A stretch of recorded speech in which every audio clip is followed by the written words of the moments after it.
Hi everyone, this is Kim or Adverse Camber 2, continuing my playthrough of Disco Elysium on PlayStation 5.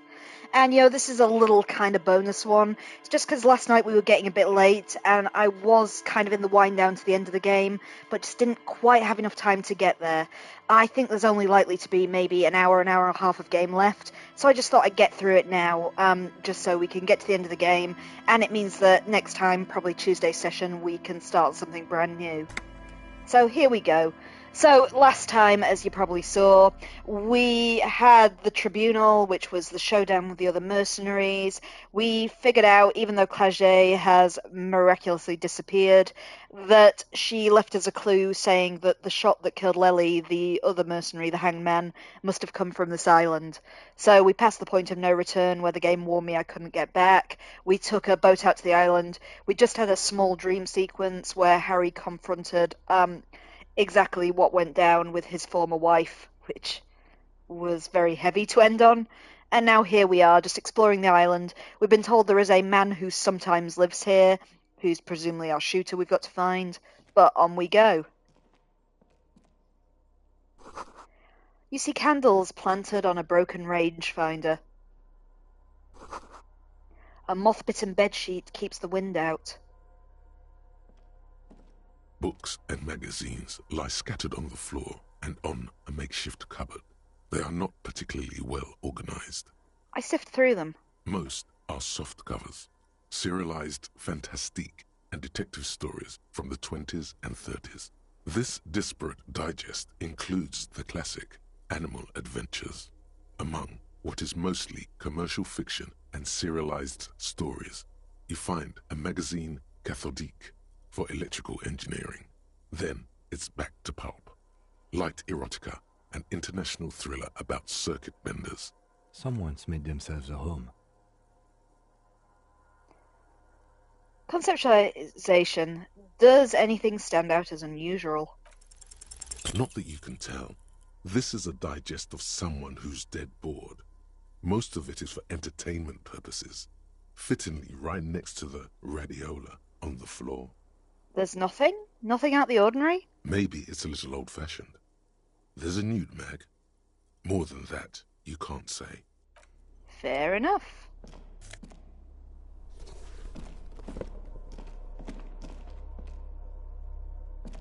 What we got over here?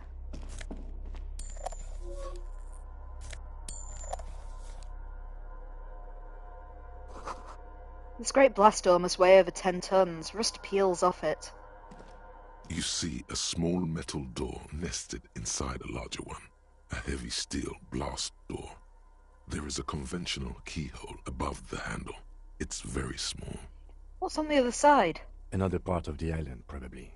The lock looks like it could still be usable. How do we open it? Maybe this is one of the doors we don't open? He looks at the door and then at its bigger brother, then at the lock. Okay. I find us not opening it highly unlikely. Alright, I retract my statement. It was naive.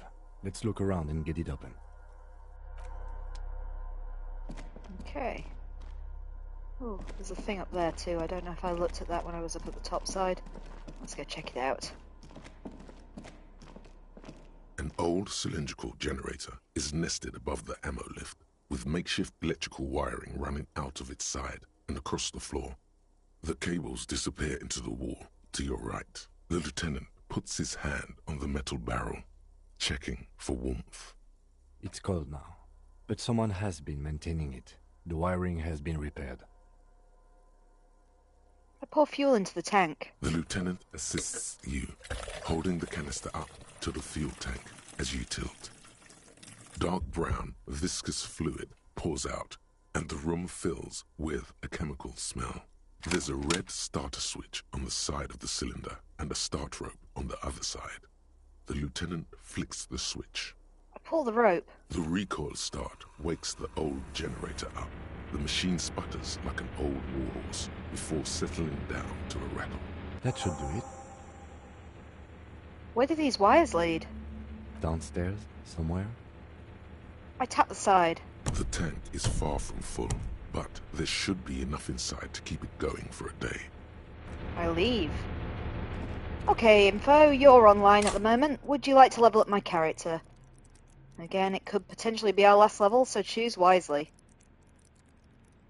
I know I've said that a few times now, yet we keep getting levels. Go us.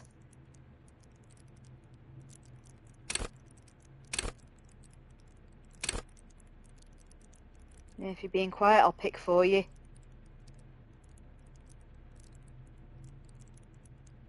Okay. Info's being a bit quiet, so I'm going with Shivers. Let's put another point in there. Oh, Info, you're too late. Hang on, I might be able to back out. Revert. Info said Perception. Alright, Info, you win. Where's Perception? I can't even see it on the list. There it is. Okay, let's head downstairs. I'm not sure what that unlocked, but let's check out over here. Green paint flicks off the monoblock aluminium cabinet. There are rows of switches on the front panel, a frequency band, and even a keyboard. I run my fingers across the keyboard. The keys rattle like teeth. This keyboard hasn't been functional in decades. What is this then? The console of an antique computation device. The generator upstairs, with wires coming out. They terminate here. Could this open the blast door? I think, yes. Let's see. That one. The emergency open. I turn the emergency open. The blast door opens with a series of clicks. A shaft of light appears, then widens as the light shines in.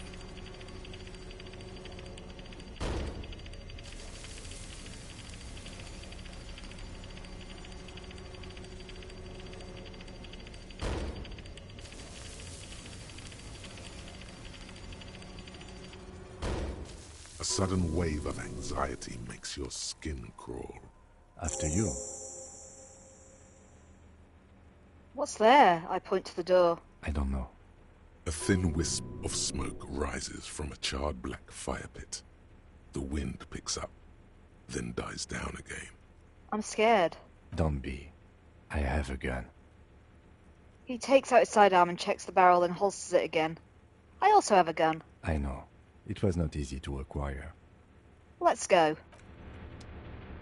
Okay, let's see what's out this other way first. Water rushes below, far down below. The hatch is jammed shut. This is the route we took out when we had the dream about the Dolores Day. So let's just see what's out here first. A firing slit. You can't see inside. It must have been a direct hit to take out such a huge chunk. The distant sound of cargo ships. Signal horns echo out on the water.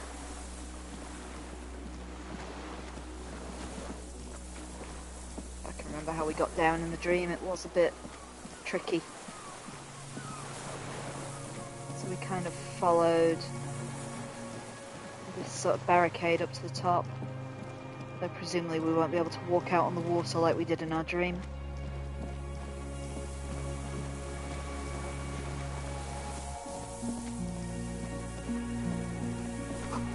The winch is broken, rust has eaten what remains of the chain.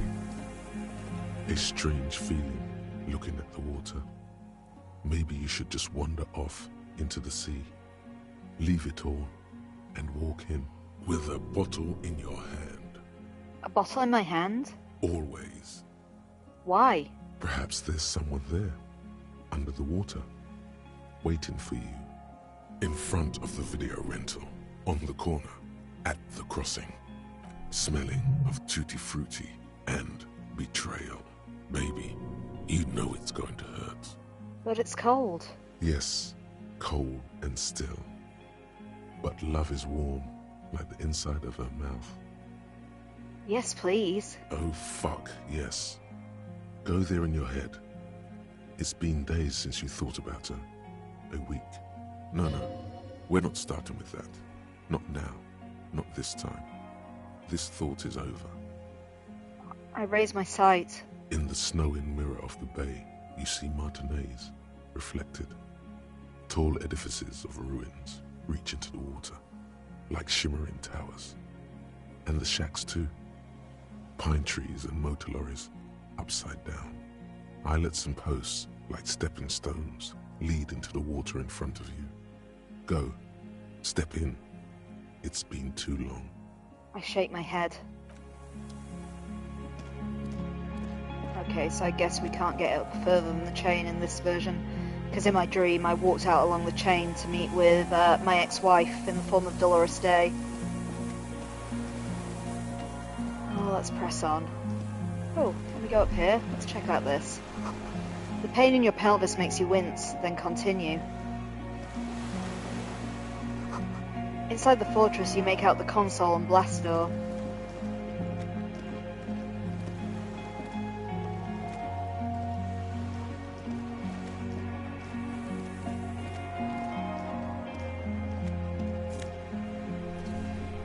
A fuel canister. A weathered artillery map showing coordinates of the bay in Revachol. An old medicine cabinet, newly stocked with Dramamine.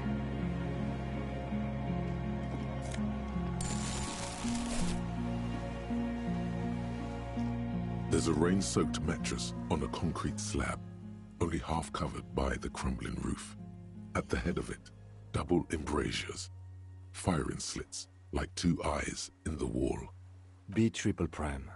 This looks like a good place to shoot from. I inspect the mattress. A single-person mattress, modern, civilian use. Brand name, Marjorie. There's a fuel stain on the cover, along with cigarette burns, and an empty can of beans on the ground next to it, filled to the brim with cigarette butts. I pick one out of the can. The silhouette of a tobacco picker adorns the paper filter. The brand, Tio Morteri. I saw the same brand of cigarettes extinguished in Land's End. I point west. Could be a coincidence. Or the same person has visited Land's End and here. I didn't see any signs of smoking inside though. If people live there, they keep it tidy. This here may also be a smoking spot. I inspect the wall. There's a firing slit in the wall in front of you, like a little window. I touch the concrete first. Quite old and grimy, from years without cleaning by anything other than the rain. I look through the hole in the concrete.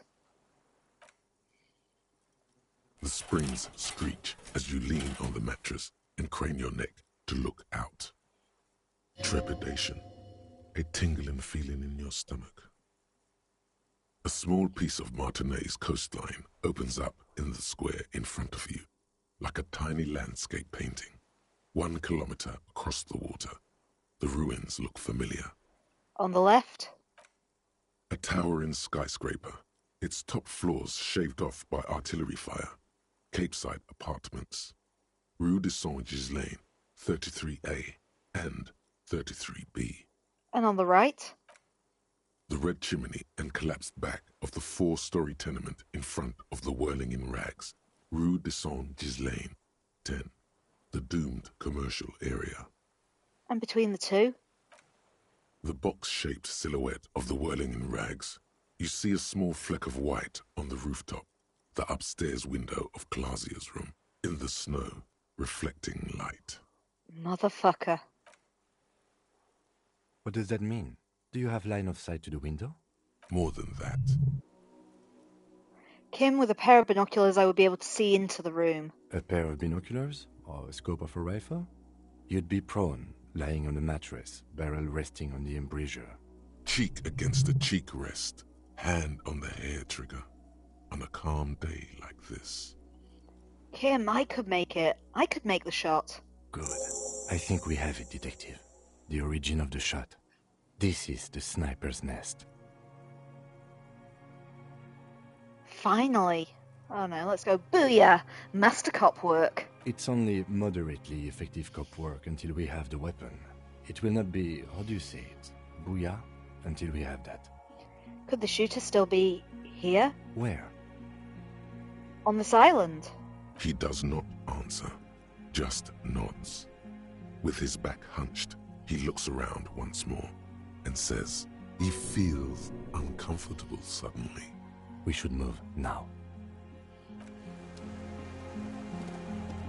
Okay, let's head back down and through the blast doors. You feel eyes on your back. Someone's watching, but you can't say where.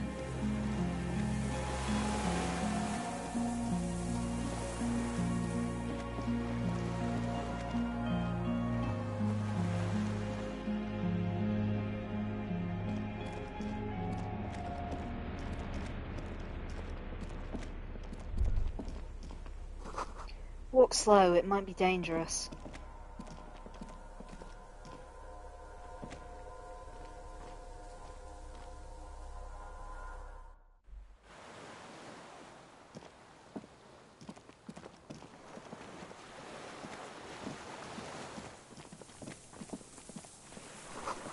The rubber dinghy, it's deflated and broken.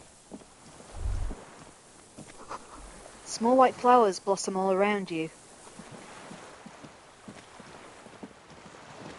Well, there's our sniper over there, I think. Let's have a little look around the area first. It's possibly time for one last chat with Kim, too, before we get into the end. Yes?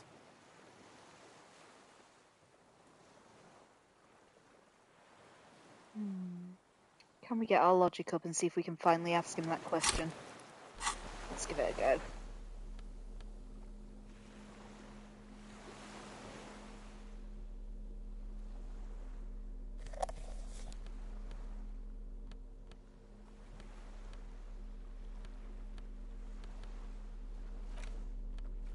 It's a logic we're looking for.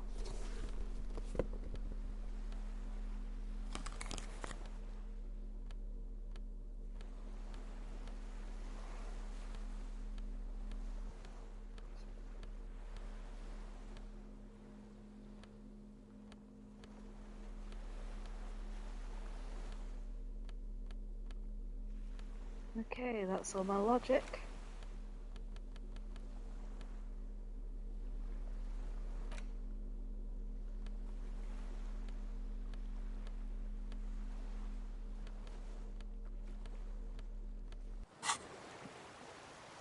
Okay.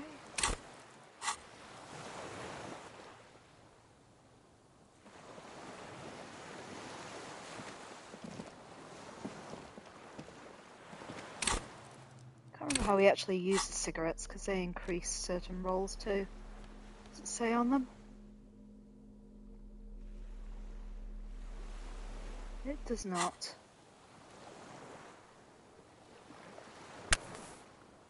There we are, my intellect's been raised. For the cost of my health. Yes? But let's see. Logic. I've got a chance now. Look at you. It's because you're a failure. They sent you to Slight, Precinct 57. What? No, that can't be right. Just think about it for a second. You're a raging alcoholic who showed up 3 days late and argues with his necktie. You weren't sent here to win. Kim, what if my precinct sent me on this case because I'm a fuck-up? Like, as a joke? I've considered it. His voice is somber.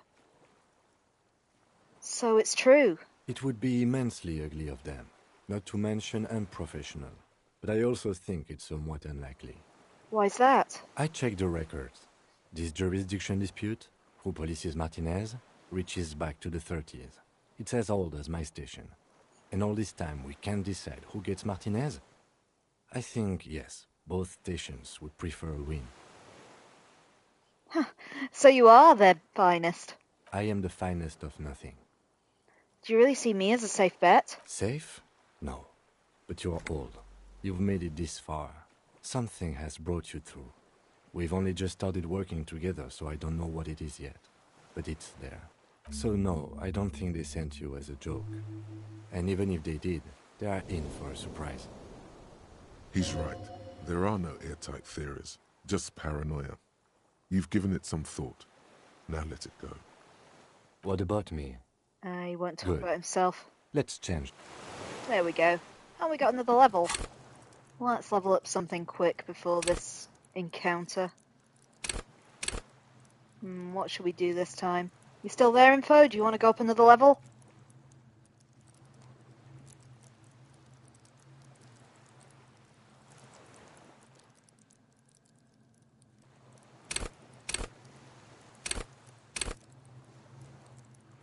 I'll give Info first dibs. If he's not there, I will pick for him.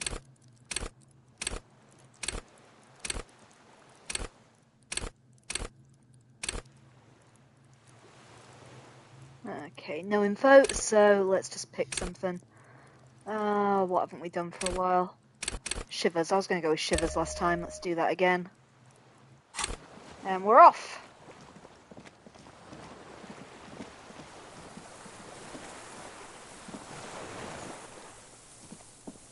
An old man wearing tracksuit trousers leans on the frame stock of his rifle. He gathers a big ball of spit in his mouth, then spits it out into the extinguished fire before him. He raises his black eyes, hooded by creased eyelids, to meet yours, unclouded by cataracts. His eyesight is sharp. He's practically tearing up from spite. Hatred got the best of him a long time ago. This man hates everything. Are you the fire guy? The what now? I can't hear you. Did you recently tell 2 kids to put out their fire? 2 twins? I may have. All sorts of little rats have come sniffing around, trying to give up the position. Fire guy. Regressive bourgeoisie henchman. Can't even talk like a grown-up. You've retained your eyesight. My eyesight? Yes. Helps me see all the shit. A shudder of disgust passes his right side. His left side remains motionless. Did you close the blast door? I did. And you opened it. How? I fueled the generator and then used the console.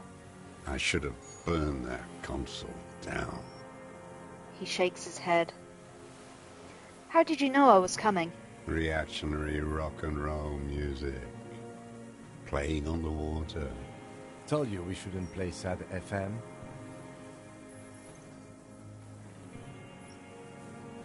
It was not reactionary. It was cool. The fascists were right about rock and roll. It is degenerate. Hip gyrating, mental illness music. Nice gun you've got there. It's not nice. It's a piece of shit. But it gets the job done. Is that a Belle Margrave? It's a 3-Angong 446. A Samaran rifle. How did you get hold of one? It was sent to us by our brothers in the Sinyao commune. Military aid. He pats the rifle. It has stayed true to him. He can still make it sing. The Sinyao commune? You heard me. It's good now. Like chalk wiped from the board.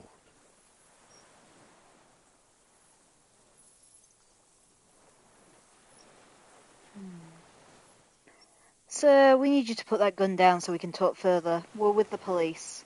The lieutenant pulls his pistol from the holster. You are a glorified night watchman. This is a service rifle. I can only lay it down before an enemy commander of corresponding rank. Give it a go. I am an enemy commander of rank. Put it down. It's a good line, but your voice slips on Commander, producing a little squeak. Sounds like you're afraid. A big-time operator of the pederast army. How about I keep it, huh? Hand it over to a real killer. A Briscard. The lieutenant aims his pistol square at the man's forehead. Put it down now, sir. Or you're gonna blow my brains out before you question me. To hell with it. It's a walking stick anyway. It's out of bullets. The old man lays his rifle down carelessly, then looks at it lying there. Like an amputated limb in the sand. I pick up the gun lying in the sand. His gaze follows your motions. The rifle feels surprisingly light in your hand. Frame stopped and patched in places with tape and wire. Still warm from his parched hands. Not the metal. The metal is ice cold. This weapon has been modified several times. I inspect it closer. The rifle's in a shabby state, like a crutch that's seen too much travel. Hieroglyphs are embossed into the forearm, made of walnut. On the butt, you see Vespertine writing, burnt into the wood. Triangong, 4.46mm, made in Sinyao. As he said, it's a triangle made in Sinyao. No one said it has to be a Belmagrave. We were just guessing. From ballistics, it could easily have been a triangle, too. It doesn't matter if it was made in Shanti Shanti. All it has to do is use jacketed ammunition. And it does. This uses jacketed ammunition, 4.46. The right type and the right calibre. The lieutenant nods, glancing at the gun. He's liking this. The rifle has been patched and modified several times. I wonder how old it is. The old man does not answer. He just stares in front of him. I stow the gun. The old man keeps following your motion with his gaze. His right arm twitches suddenly. This looked very much like the murder weapon. It could be used against him to get a confession. In time. Who are you? My name is Josef Lilianovich Dross, Political Commissar of the 114th Anti-Aircraft Division of the 4th Army of the Commune of Revachol. I am a deserter, a partisan, and a prisoner of war. This is my termless surrender. His eyes turn to the reeds again, dead and dull. The Commune of Revachol? Do you mean the ICM? You're a holdover from the... From the Insular Indian Citizens Militia, the Army of the Revolution. I was recruited in Jamrock in '07, trained in the École de Contrôle Orient, and consigned to emergency defense duties in '08. I left my unit on the eve of the landing. When I returned here on May 14th, the Commune had fallen. Still armed and ideologically trained, I wrote a criticism of myself and resumed partisan duties. How long have you been on this island? 43 years. No. I've been on other islands too. I was in Resurrection until they turned it into a spa in 18. Then I was on E48, a nameless sound, until the sea washed over it. Then I came back here. That was 22 years ago. Again? You've been hiding here for 43 years? 43 years and 10 months. That's steadfast. It's not how a human being should live. But I had to. I couldn't just forget. I couldn't just forget what I saw. He just couldn't. You couldn't give up? He nods. But he can now. What have you been doing during all this time? Hiding, fishing, waiting. He looks across the water.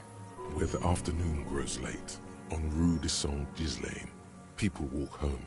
Street lights will soon be lit. Further inland, the streets are alive with workers, men, women, children, street hawks and migrant laborers. The temperature is steady. Alto cumulus clouds form above Precinct 41. 2 police officers step out of the Whirling in Rags cafeteria. Satellite officer Jean-Vic Maire inspects a series of burnt black letters splashed across the plaza mosaic. Patrol officer Judith Minot points west. The fishing village. She glances at her watch. We meet in 15 minutes. It's a 10-minute walk. The officers go, leaving behind the writing, still smoldering. One day, it says, I will return to your side. Always waiting. The old man turns his eyes from the shore and back to you. For what? For her to return. Her who? Girl child revolution. Girl child revolution? Always. I'm afraid she's gone. The material base for an uprising has eroded. The working class has betrayed mankind and themselves. The historic opportunity for our revolution has passed. It will not come back anymore, however hard I try, whatever I do. What has he done? Perhaps a confession will lighten the load. What have you done, then? Yes, what? To get things going again? Fan the flame? There is no flame to fan. There is nothing left of the world, of our dreams. You said you deserted your unit. I was just 16 years old, 15 when I volunteered. I had a lapse of faith. And of courage, too. A lapse of faith? You could say I misunderstood the historic role of the proletariat and thought Mazovian socioeconomics were fallible. For a second, I doubted the irreducible laws of historic materialism. A second is all it took. For what? For reaction to take hold. What's reaction? Petty bourgeois terror. It's in all men. That's not reaction. You were just afraid.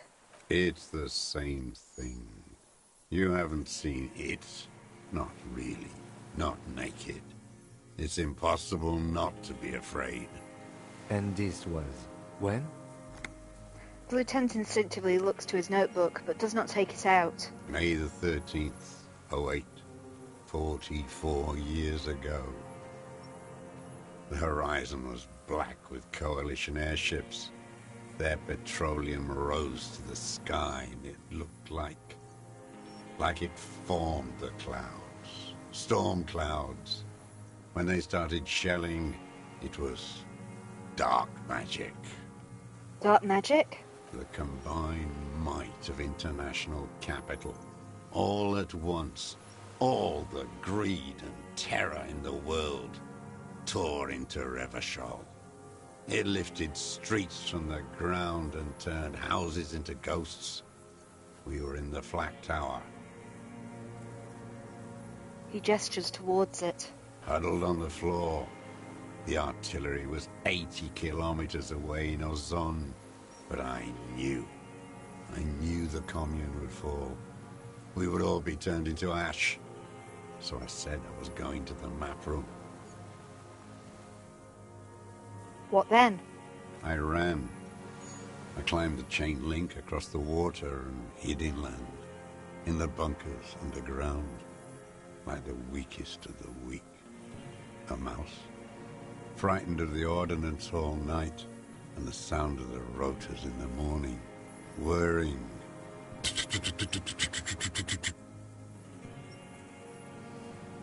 He looks to the sky. What was that? Airships. I climbed out into hell. The landing was complete. The chain was submerged. I had to swim back. The fortress was half submerged too, shattered. They'd all drowned in the lower levels, or got torn to shreds above. The anti-aircraft gun had malfunctioned. So had I. I left them without ideological direction. It was real. I'd seen it. I'd seen it in reality. Some kind of great terror, worse than you've ever seen. Seen what? The mask of humanity fall from capital. It has to take it off to kill everyone, everything you love. All the hope and tenderness in the world. It has to take it off just for 1 second to do the deed. And then you see it, as it strangles and beats your friends to death. The sweetest, most courageous people in the world. You see the fear and power in its eyes. Then you know. What? That the bourgeois are not human. I've always suspected the same, Now is not the time, Lieutenant Yefreto. the lieutenant says gently. I had to. I had to fight it. I could not stop anymore. The old man falls silent. His black eyes keep piercing your skin as he looks to some great distance behind you, shaking his head slowly and retreating from it. What is this place, this island? It's not an island, Dwat. It's a defensive fortification of the commune of Revachol. And I am its last surviving defender. What was it used for? The congenitally deformed King Philip II built it to restrict access to the Bay of Revachol. We captured it in '02, retrofitted the fort with an AA gun to defend against an airborne landing. Against the whole world. You mean the landing, the retaking of Revachol? Coalition military called it Operation Deathblow. I later found out on the radio they called it Deathblow. You're one of them. Tell me, who speaks like that? We had 50 million people on Caillou alone.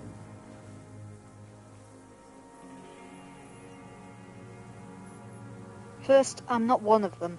Sure you are. You're RCM. Answer me. Who calls an operation against 50 million people Deathblow? Murderers. I know what you mean. You don't know. You haven't seen it. Iblis. Iblis? The black-eyed angel. How have you survived all this time? How does anyone survive? I steal. What do you steal? Supplies, vegetables. I collect rainwater. It's the life of a dog, not a human being. He coughs once more and then puts a hand on his belly. How is your health, Mr. Dross? I've been throwing up blood since winter. Red, like beetroot. Been passing it in stool, too. The RCM can provide medical services. You need to be looked over. I need to die. You don't have medical facilities. You have guns. That's all they give you. Toy guns. You also have Druamine. We also have Dramamine, another opioid-based painkillers. You must be in pain. I have been running out of that stuff. A light goes on in his eyes and he smacks his dry lips. This is a serious situation. You need to be looked over and we can do it. There's nothing to look over. The triage is in, and it's black. Administer morphine. Moribund. How have you coped mentally? I haven't. I have holes in my brain. Years missing. Others filled with pain only. A decade of...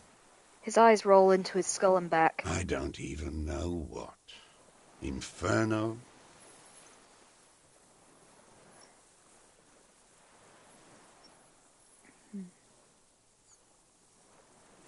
Okay, let's see what Lieutenant... You notice the Lieutenant's about to say something. I would imagine it gets tremendously difficult, mentally, to live in isolation.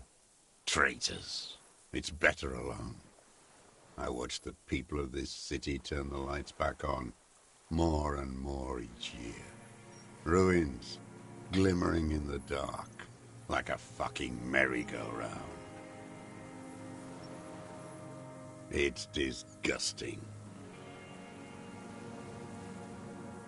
He looks down at his shoes, his face parched from the sun and wind. There's a wince of pain in there somewhere. Are they not heartbroken? How could they have moved on? How have you concealed yourself for all these years? It was hard in the Thames. I didn't have partisan training. They were searching for stragglers, those bloodhounds.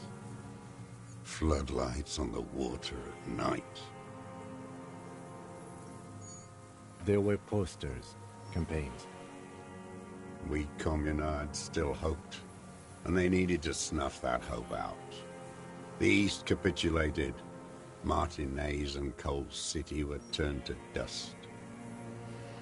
But Jamrock, Forburg, even Coron, and Boogie Street, of course.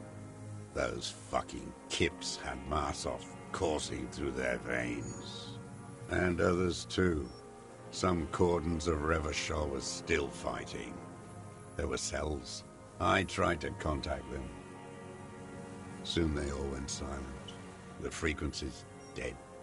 How did you get between here and the mainland? At night, I used a dinghy. I only went after dark then. When I got to the city, I stayed underground. Patrols, you lot, the commons too. They'd started snitching. In the city, you move underground? From bunker to bunker. Not anymore. No one cares now. I don't even have to hide. They think I'm another antisocial vagrant. I could walk straight into that town if I wanted. His eyes fall silent, his gaze fixed on the shacks huddled together across the water. Then why don't you just walk into there? I don't want to. They're all traitors. Pigs, rabbits, and dogs. Men without ideals are only animals. He does not want to see life moving on. People forgetting, drinking, laughing. The weapons cache under Sandgers Lane 22B, I point to it. In the basement. Have you been there? So you finally found it. There must have been a small squadron's worth of arms in there. Belmer graves, right? They were. Useless now. Rusted away. So you've been there? Sleeping. Some nights. Ammo scrounging on others. Those McGraves were shit, even before they corroded. Some had bullets in the chamber, however. There's a small bunker under the Feld building. Have you stayed there? The propaganda bunker. I used to, but not anymore. Propaganda bunker? They stored leaflets there. Broadcasting equipment, too. Made broadcasts, I think. Propaganda officers. I buried them with their leaflets. They killed themselves. 2 young boys. Killed themselves? A lot of our boys did. I spent some winters there. Never liked it. Kept thinking of them. No need to go underground anymore. It's better in the ruins, on the ground. One more question. Do you smoke to your mortuary cigarettes? I do. Do you ever smoke them on the mains land? I point to Land's End. They're good. Plenty of tar. I like that boy on the pack, too. Reminds me of the last century. Tell me another thing. The old man looks across the water, at the city, the ruins, the motorways rising above it. You said this is your termless surrender. You're with the RCM, the coalition-appointed mob that enforces bourgeois morals in Revachol. We're not coalition appointed. We try to help people. You're the RCM. You represent the Moralist International, the enemies of humanity who took this city. I represent their adversary, le Parti Communiste d'Insolande. Take me to them as a prisoner of war. I have relinquished my weapon. I can no longer serve. No superiors can relieve me of my duty. You bulldoze them all to a mass grave for trying to free humanity. His hand shakes as he breaks into a coughing fit. A spray of blood from his mouth on the black charcoal in the fire pit.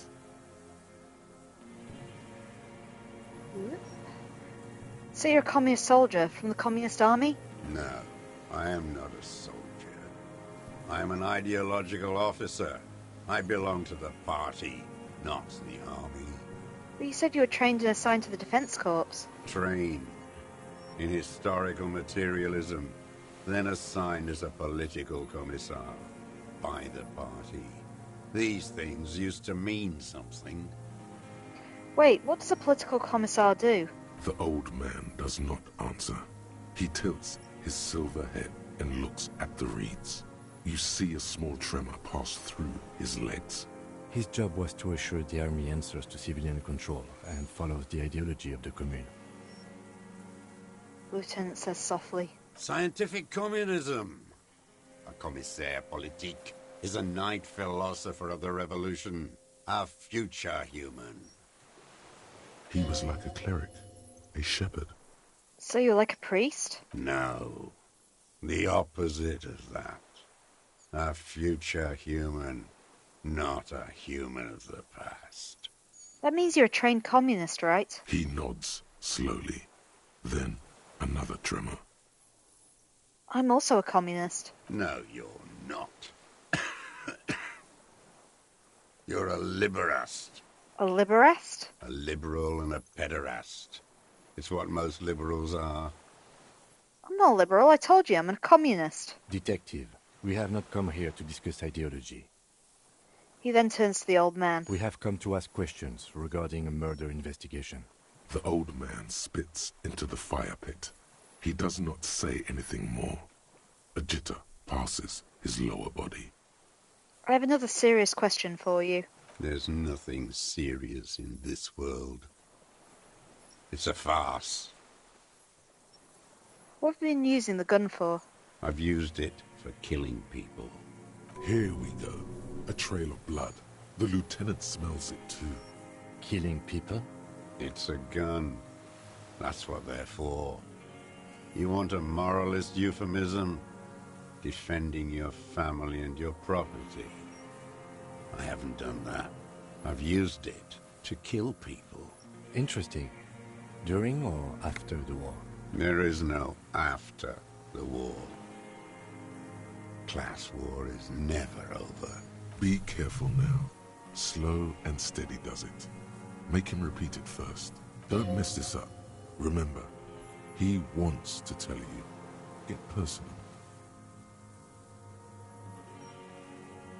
So you're saying you kill people after active fighting stopped? What did I just say? He keeps shaking his head erratically. Suddenly he brushes something out of his eye. Oh no, you were wrong. Don't listen to your hands, for God's sake. You're too close. God damn it, Hans.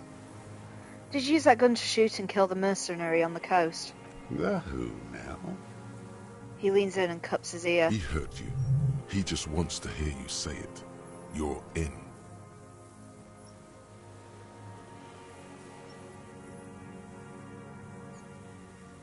The corpse in ceramic armor, hanging behind the whirling in rags. Did you shoot him? Oh yes, that one. Ugly piece of work, that boy. Did you kill him? The lieutenant takes a sudden step towards him. I am a son of a welder and an officer of the commune of Revachol. I do not collaborate with murderers and pederasts of the liberal regime.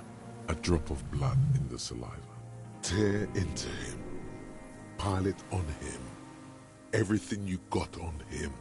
The more, the better. The gun. The murder weapon is the perfect opener. The scent of blood in the air. But what else? There was something you can't remember.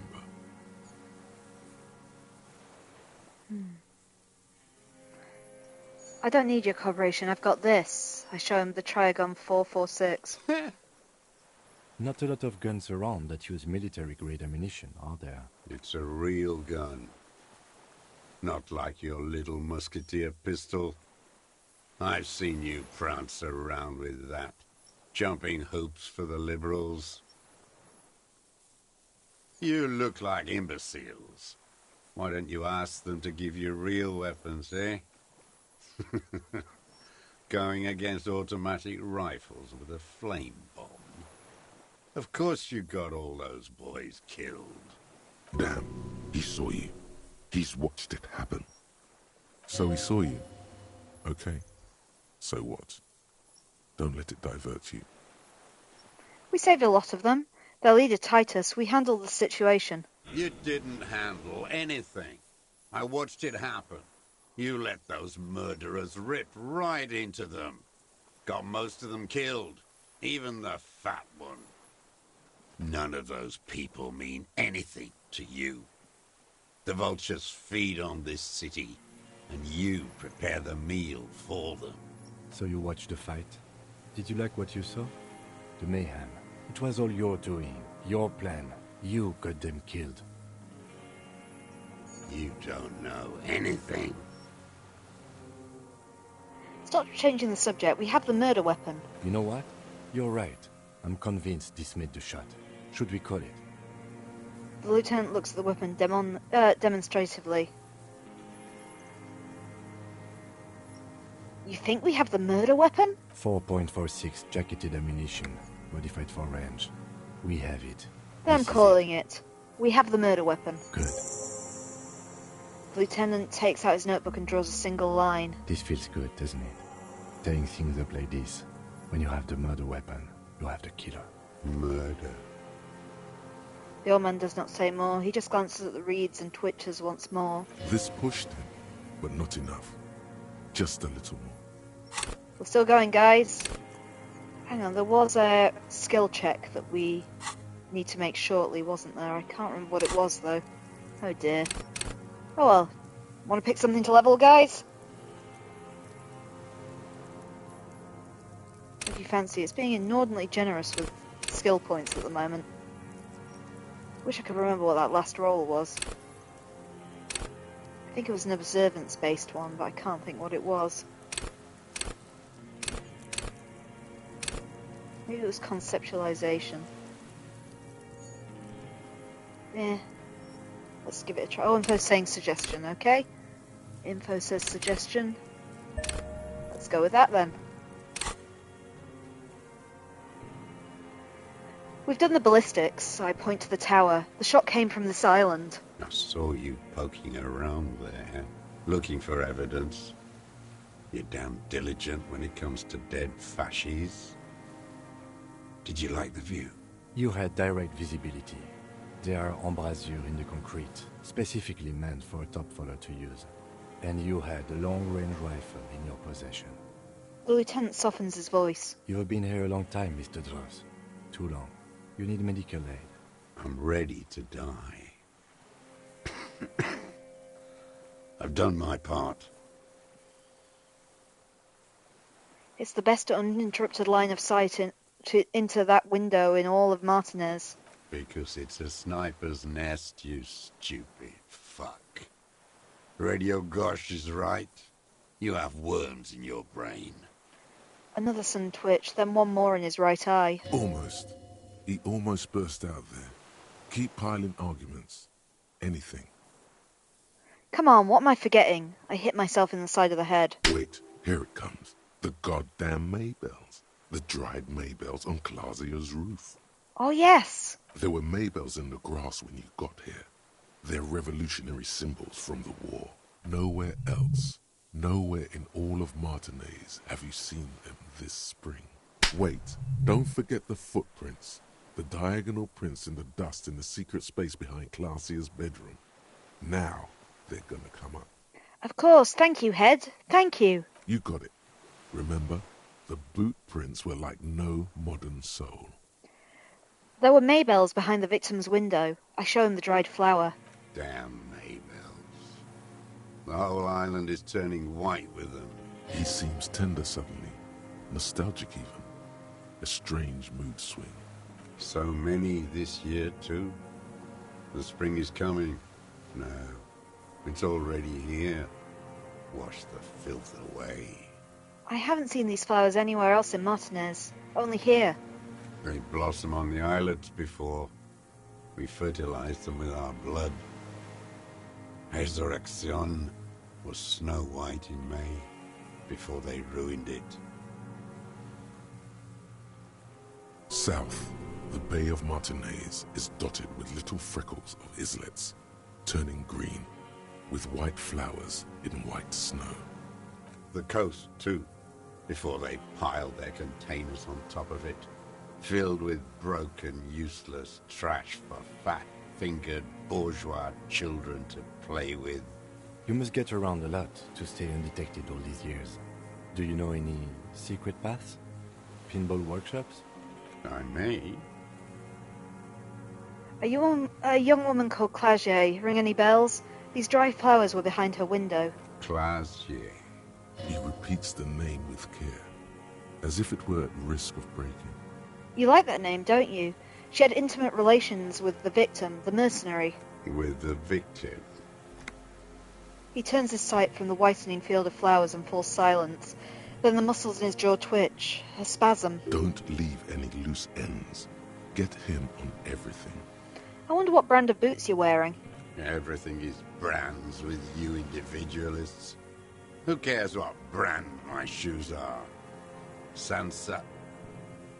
Some shit. Show me the soles, please, Mr. Duras. Fucking imbecile. The old man stretches out his leg. A black and white spiral pattern covers the sole of the worn-out old running shoes on his feet. The maker is called Sansarique, and the size is 42 to 44. The size fits, but not the sole. The lieutenant leans in to inspect. Let's give it a go. Drama roll, 72%. Wait, maybe it's simpler than that. Sire, he doesn't have to be wearing them right now.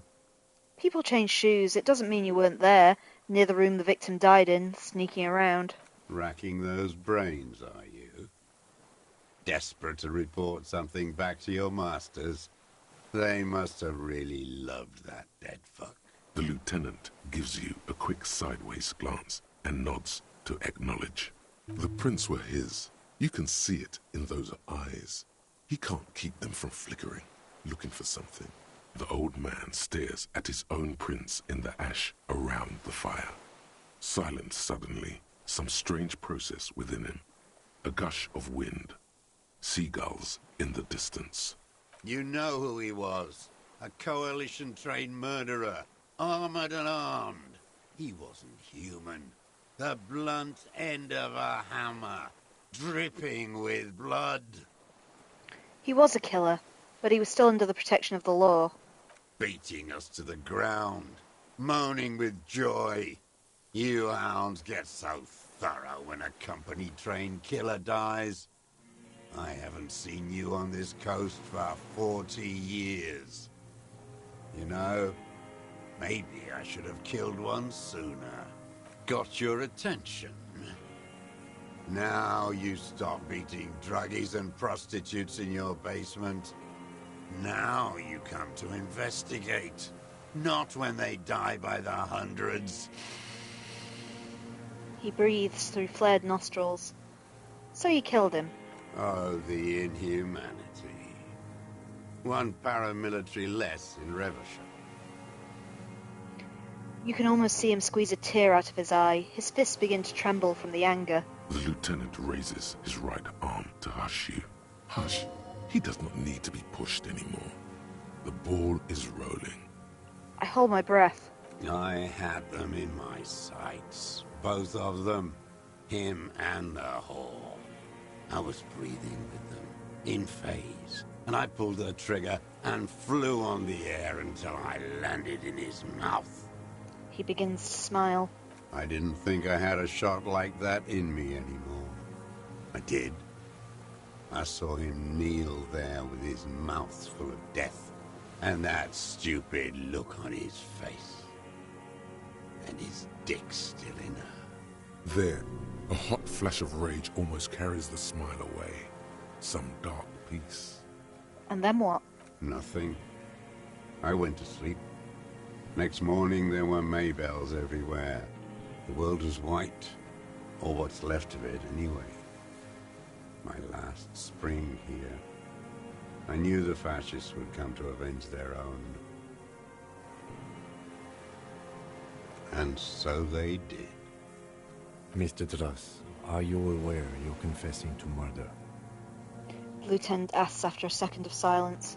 Yes. A single word is all he gives. And you were looking at them, the victim and a young woman, having sex, through the scope of your rifle that night, before you shot him? The lieutenant takes out his notebook slowly. Very slowly. The old man nods. Why? Because that's what they were doing. He shrugs, and then smacks his lips. The motive. This is where the motive is going to come from. You can coax it out of him. The lieutenant's preparing the ground. I don't understand. Do you, detective?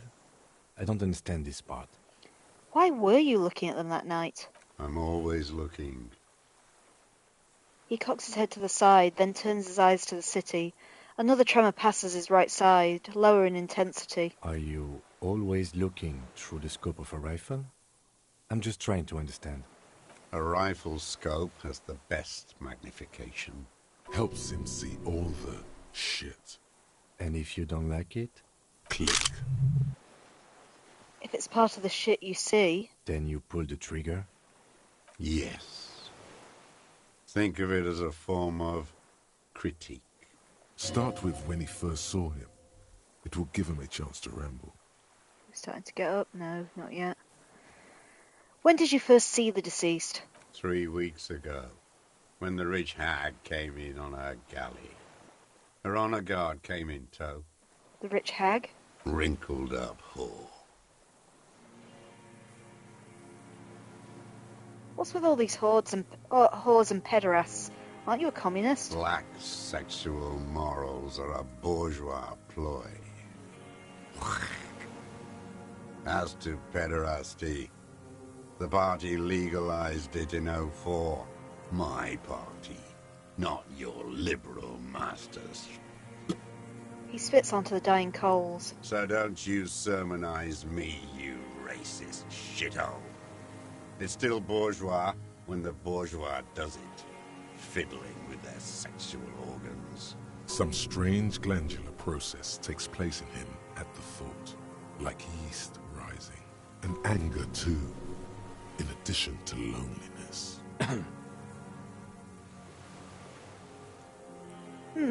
Moving on. The victim arrives sometime after her. They moved into a deserted apartment above the roundabout. Radio equipment out for all to see. Reactionary radio playing, sloppy and drunk. I've seen their kind during the landing. Those Occidental and Mesk phalangs weren't conscripts. Boys like us.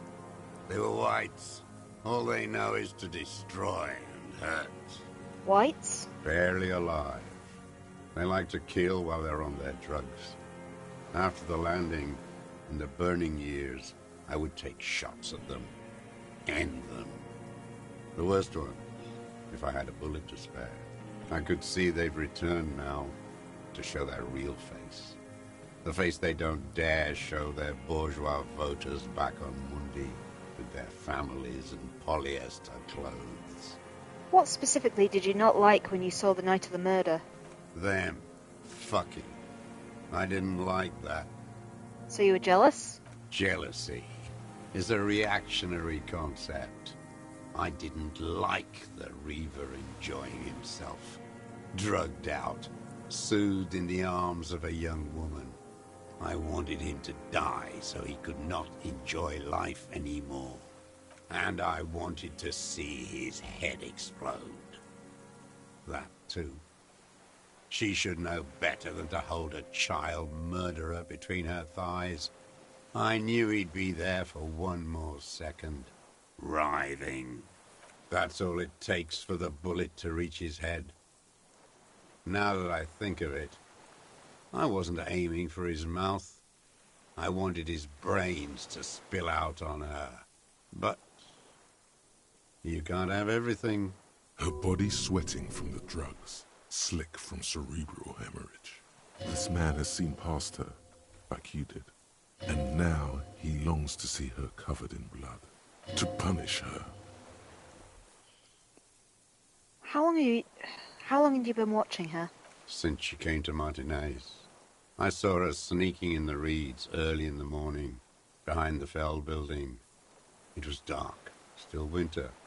She didn't have her skimpy outfit on then, just a spot in the night, moving. Past the Fell building on the coast? What was she doing there? Hiding something in the water. She had a fag after she'd done it. I was up in the ruins there. She couldn't see me, but I could see her, smoking. She was nervous, but not scared. And beautiful. What do you think she hid there? Her passport and tickets to Villiers. And from there to Cachet Brut. This is the hidden boy she told us about. You looked into it? After she was gone. He nods. Did you keep what was in it? When we found the submersible, it was empty.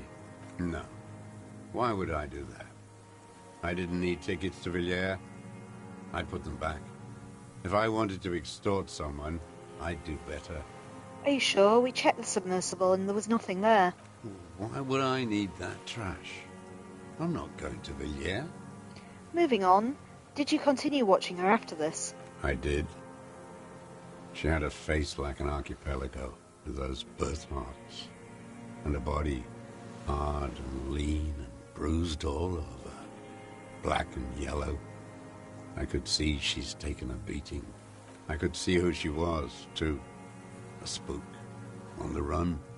Revershal's the cloaca of capital now. All the bagmen and arms dealers end up here to do drugs and have sex like animals. You could tell she was a spook from the documents? She had different color hair on the photo, and glasses. Forged. Some sordid bourgeois affair. I've heard about this kind of thing on the radio. How did you see all of this? The bruises, that she was beaten? I'm not blind, am I?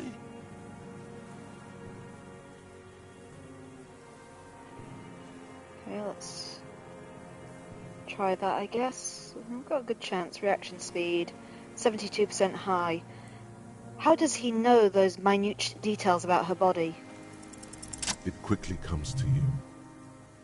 The bruises on her body, any chance you've seen them through a hole in the wall? Oh, yes. Cutting those drugs of hers into little lines with a knife. Masturbating. Everything in him fills with impossible longing, all at once. Did you make that hole? With a clip-point knife. Good for listening in, too. For hearing the moaning and the snorts. Ever seen her through a window on a roof? Like that, too. Yes. Bending like a bow against the glass. You've been in through the secret route behind the whirling in rags. Those were your footprints there. You've just changed your shoes. I've been through all of Martinaise. Every nook and cranny. And that too. Yes, that too.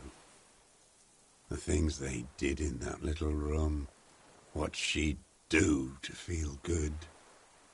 Funny the way light works.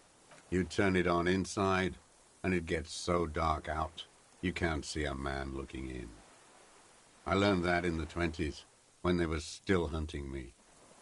I've seen people do some shit, but...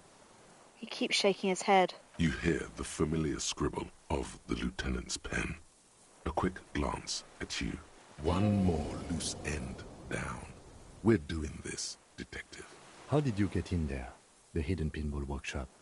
I can just walk in there now after a good wash. I told you, they think I'm an antisocial. Closing hour is a good time. The kitchen's empty. You had to open the steel door in the kitchen?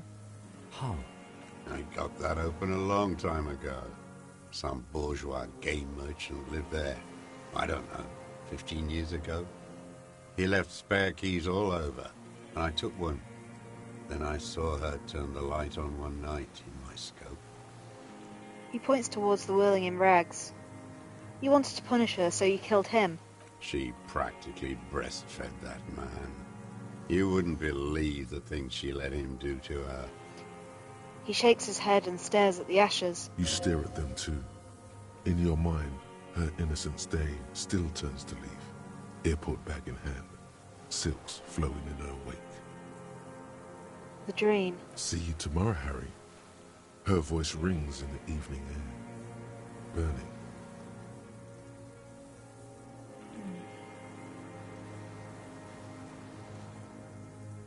You're insane. I'm not like that. I don't think like that. No one gives a shit what you think. You and your cronies kill 10 working-class men a day. I've heard the statistics on Channel 8. You have feelings for the woman? There's nothing to hold on to. Only this. It's not enough. The coals of his eyes glisten suddenly, like stones dripping with water. Is he crying? Man needs to feel something else. In this fight, it helps if you have your eye on something there.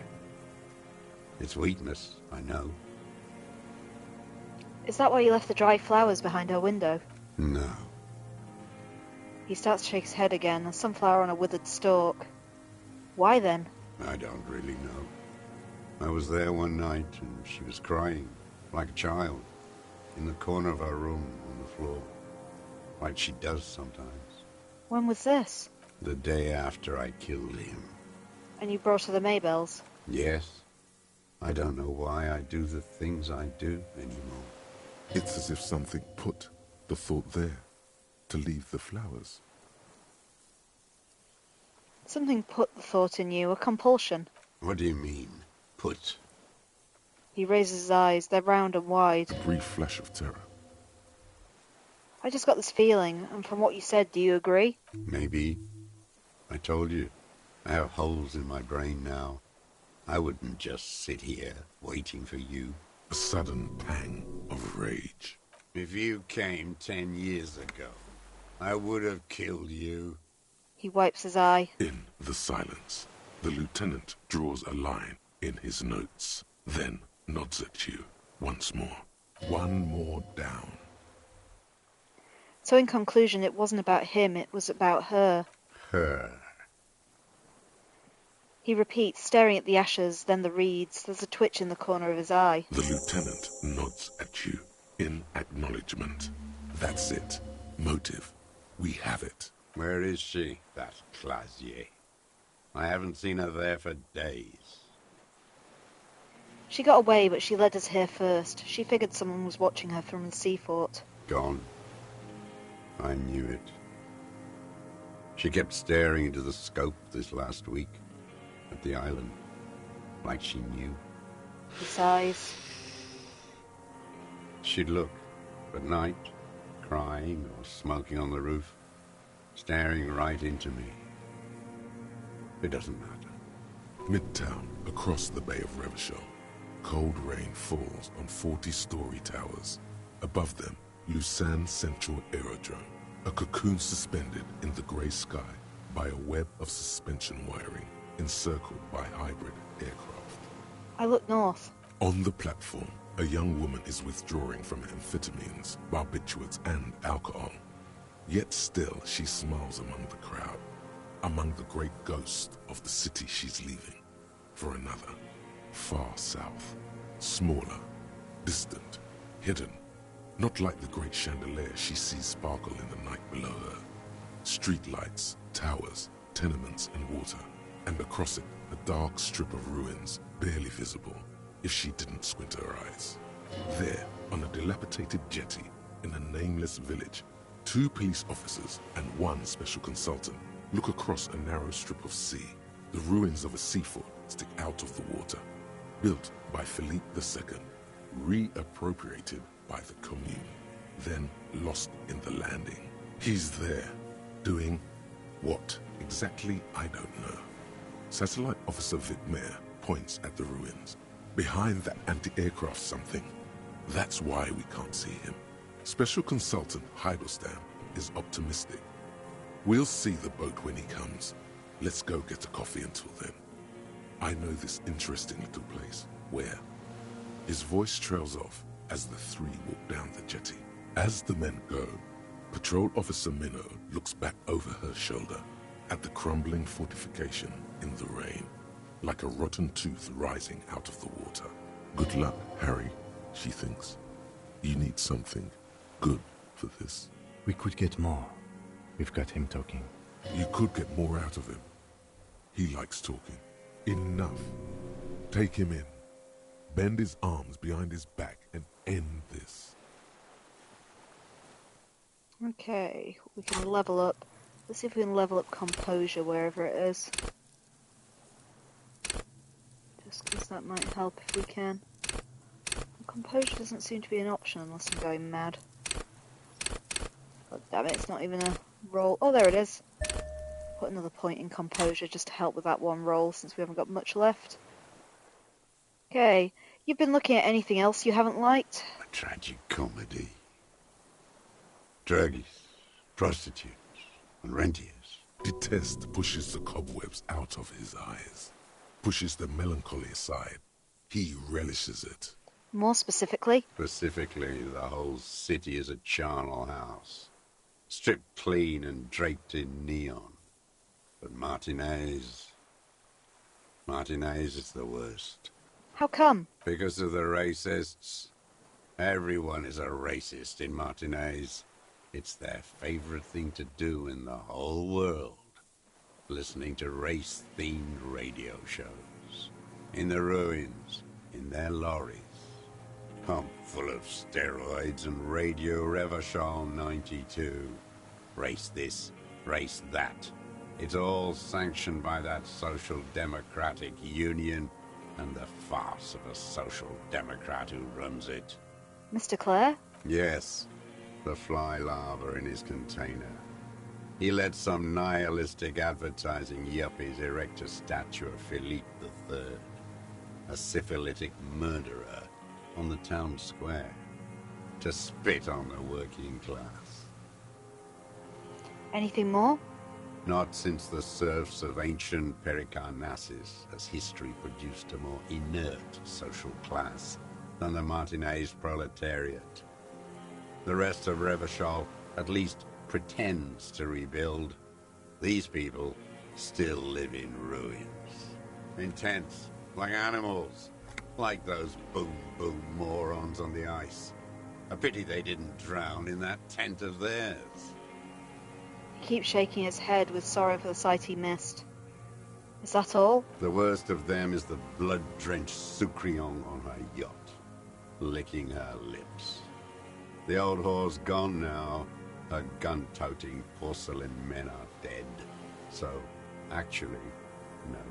The worst is that old cop parading around in his uniform, throwing balls all day. It's not enough that the racists and liberals are dancing on our graves. The old loyalist ghouls still parade the ruins too. Every morning he's there, while the parasites he fought to protect are off in Ozon, or Koyamoran, or some other island they built their palaces on, feeding on drugs and having sex with their own children. I say nothing. That's all the rich really want. Sex with their own children. Throughout history, even the royal bloodline of the suzerain, it's all just an excuse for them to have sordid sex. At least that old cunt, Fricelle, is now dead. I have some questions about this. We did good when we pushed him under the horse car. Until, in the 30s, those disco whores. He breathes in, his breath heavy with hatred. You cannot make out a single word. The disco whores are too much. Hatred shuts down his brain's language center, leaving only a nonsensical sputter. The disco whores? Whores. Is all he says. Every word pushed through his teeth with great force. The rage seethes too hard. You mentioned the Union is social democratic, and Mr. Clare is the farce of a social democrat? Another hideous disappointment. Unions are the real enemy. The true enemy of the proletariat. Placating the masses. Who's the disappointment? Everett Clare? That deformed toad? I wouldn't expect him to wipe his own ass. I mean, the brains of the operation. The smart one. Doesn't Everett run the Union? That mobster toad couldn't run a shithouse. He has no political education. His twin, Edgar Clare, that one's been to one of those East Revachol universities. He talks a big game about uprising and alienation and so on. He's been sweet-talked by this Edgar. They must have met in person for such animosity to have developed. We're not the first people you've met from the city, are we? You can't live alone. He stopped poking the ash now and just shakes his head. The Clares wouldn't miss a man hidden in their own backyard. Not all this time. Nothing happens in Martinaise without them knowing. Of course, maybe the Clears asked him to. Don't go straight for the kill. Exhaust everything else first. Soften him up. Have you approached them? I haven't approached anyone. I hid. It was Edgar who came to me. How did he know you were here? He didn't just stumble in like an oaf. He figured it out. Some kids told him about a monster on the island. I told you, he has brains. He points to the path leading to the tower. Stepped right off the boat and walked down where you came. I even kept the door open for him. Thought he was a man of the left. Wouldn't rat me out. I was right about one of those things. When was this? 20 years ago. Neither of them could walk now, could they? They were less fat then. What did you talk about? Edgar did the talking. Paid his respects like I were a fossil in a uniform. Offered platitudes about the struggle. Flaunted his pink degree. Even quoted Marzoff. Never trust a social democrat who quotes Marzoff. Oh, and charity too. They love their charity. Offered me blankets and social housing. I still have the gas cooker he brought. And he let you be here? Let me be here? The ZOC is an unlawful successor of the Commune of Revachol. We took this fortification from the Loyalists. Even the Clares understand this. Mr. Dross, did you kill the criminal mercenary for the Clares to incite a riot? You know why I killed that fucker, Dwat. As to Edgar, I'm not doing anything for that swine again. Again? What have you done for Edgar before? Tried teaching him some Marzovian socioeconomics. They didn't stick. We parted ways. Okay, our chances low, but let's give this logic roll a shot. Oh no, the connection doesn't come to you on such a pivotal moment. Slap yourself in the head again. Jumpstart it. Wait, it was about him meeting Edgar and a deal. My God, we are on the edge, in the very end, and you can't even remember what you're trying to connect, can you? While the murder suspect stares at you with contempt. Something with the union boss. I punched myself in the head. Officer! The lieutenant watches you beat yourself in the head again, the second time this interview. Mr. Dross, about this deal you made with Edgar. The death of the criminal mercenary was only coincidentally beneficial to the Clares. But He leans closer. what about the other people you've killed for them? Other people? Like the previous 4 women of the Union. That's it. That's what you weren't connecting yourself. I didn't fight 40 years to end up an informant for the international regime. What happened, happened. Still dumb, your eyes are transfixed on his digit. It's yellow with nicotine. That's it? I've got to say that? There's no other thoughts in my head. You could say he has dirty fingernails, but that's just a fact. It's not going to do anything. Kim, we're not solving this part. What do we do? Look who's up. From the drunken stupor. This one's worse for wear than me. Emotionally frayed. Life is hard for us human beings in deregulation hell, isn't it? We will have plenty of time to talk about this later, Mr. Dross. When you're in pre-detention. It can take years in pre-detention. Go ahead. I've been in solitary confinement my whole life. Ease off it. This was not an unmitigated disaster. The lieutenant mitigated it. Just proceed, calmly. I'm glad we talked about this. Now. Glad? It's all gone. Let's try and assess his body language. 28% chance. What strikes you about this gaunt man is not the stomach pain, or the cough, or the malnutrition. For a man who's spent 44 years hidden in the urban wild. He's surprisingly okay. Indeed. He speaks fluidly. His movements are rapid, if erratic. His voice, despite the cough, is there. It is capable of expressing complicated ideas. Above all, he seems animated. Animated? By what? It's a mystery. This animation comes at a cost too.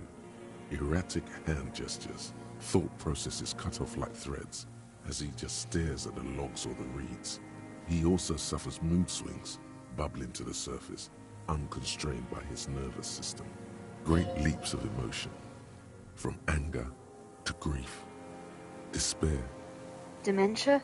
You've seen demented people before. This feels similar, yet different. When his thoughts move, they are lucid, keen even, not senile. Is it some kind of substance damage? Like he's addicted to something? Not only the painkillers he's clearly on. Wouldn't a foul temper be a byproduct of his life? Perhaps, but his seems more than that. The inner turmoil takes unexpected turns, as if forced on him in a way. In summary, you sense some underlying neurological disorder. Mr. Dross, are you on some kind of psychoactive substance? No. I won't be stuffed full of shit like the rest of this city. You said you take painkillers. Lieutenant follows your lead. I take them to cope with pain. The people of this city use painkillers because they have pain. Untreated illnesses. Not enough money for a greedy doctor. It's not a downer, rather an upper, judging by his snaps. Are you on amphetamines? Like some kind of decadent rock star. Mr. Dross, are you okay? How is your memory? No, I'm not okay. I shit blood, and I'm surrounded by insane people. There it is again. Erratic hand motions, bouts of rage, and the stomach thing too, of course. Could it be a symptom of overdosing on something? Something even you have not tried? Keep your eyes peeled. Josef Ilanovich Dross, you're under arrest for the murder of the Krenel Colonel here in Martinaise. What? But you said I would be taken to the... This terror is the sum of all the uncontrollable movements and mood swings he's been exhibiting. The wind picks up. The silence on the water is broken all around you. Little shivers of waves appear. The lieutenant continues, like an incantation. Your wayfarer rights have been suspended. Information provided to the officers on the scene will be used against you by the prosecution. You will be given legal counsel within 1 week and must face court in 44 days. Do you understand? Do you understand? But... Kim, he's afraid. No, I don't want to. I have to stay here. He looks at the reeds, eyes submerged in growing terror. He's sweating. Beads are forming on his forehead. Pupils are dilated too. Eyes getting blacker and blacker. Your confirmation is not required, sir. Now on to the boat. Wait. You thought you heard something, but it's just the reeds. Maybe we could all fit in there. Does it have room for 3? Not really. We could escort him to the pier, then either one of us can take him inland while the other stays here, but... There's something you're not getting here that he's realizing. But what? Who watches over him there while I come back for you? Something is happening. Stop. Lillian. You could ask her, maybe. We could all fit in the little boat. Actually, no. Maybe I could just ask the net picker to watch him. This is no harmless old man. Lieutenant shakes his head. This fucking world. This world. What is this? No, listen. Listen now. You could come back for me once you've taken him to the precinct. No, it would take a whole day on this island. You go and transport the prisoner. I'll be here. I can escort him to the pier with you. There's no need to be polite. I'll do it. This world? What are you talking about? Is this... us? Your skin is crawling suddenly.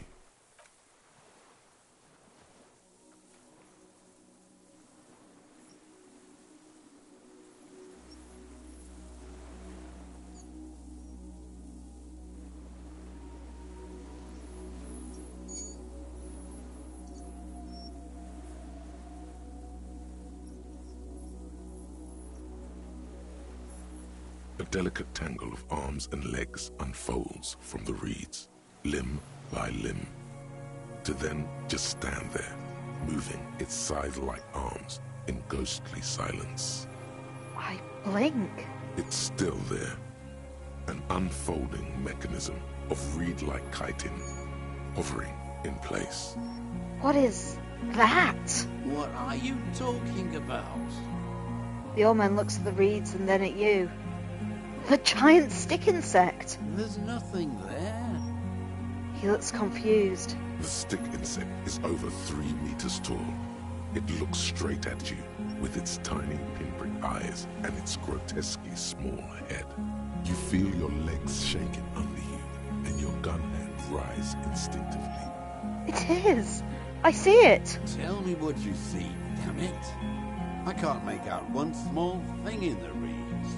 Kim, can you see it? I can see it. 4 simple words, thank God. If he can see, then you're not insane. But that means it's really there, spinning slowly, in absolute silence. Its limbs long and slender. Be very, very careful. The lieutenant whispers and takes a step towards the giant arthropod.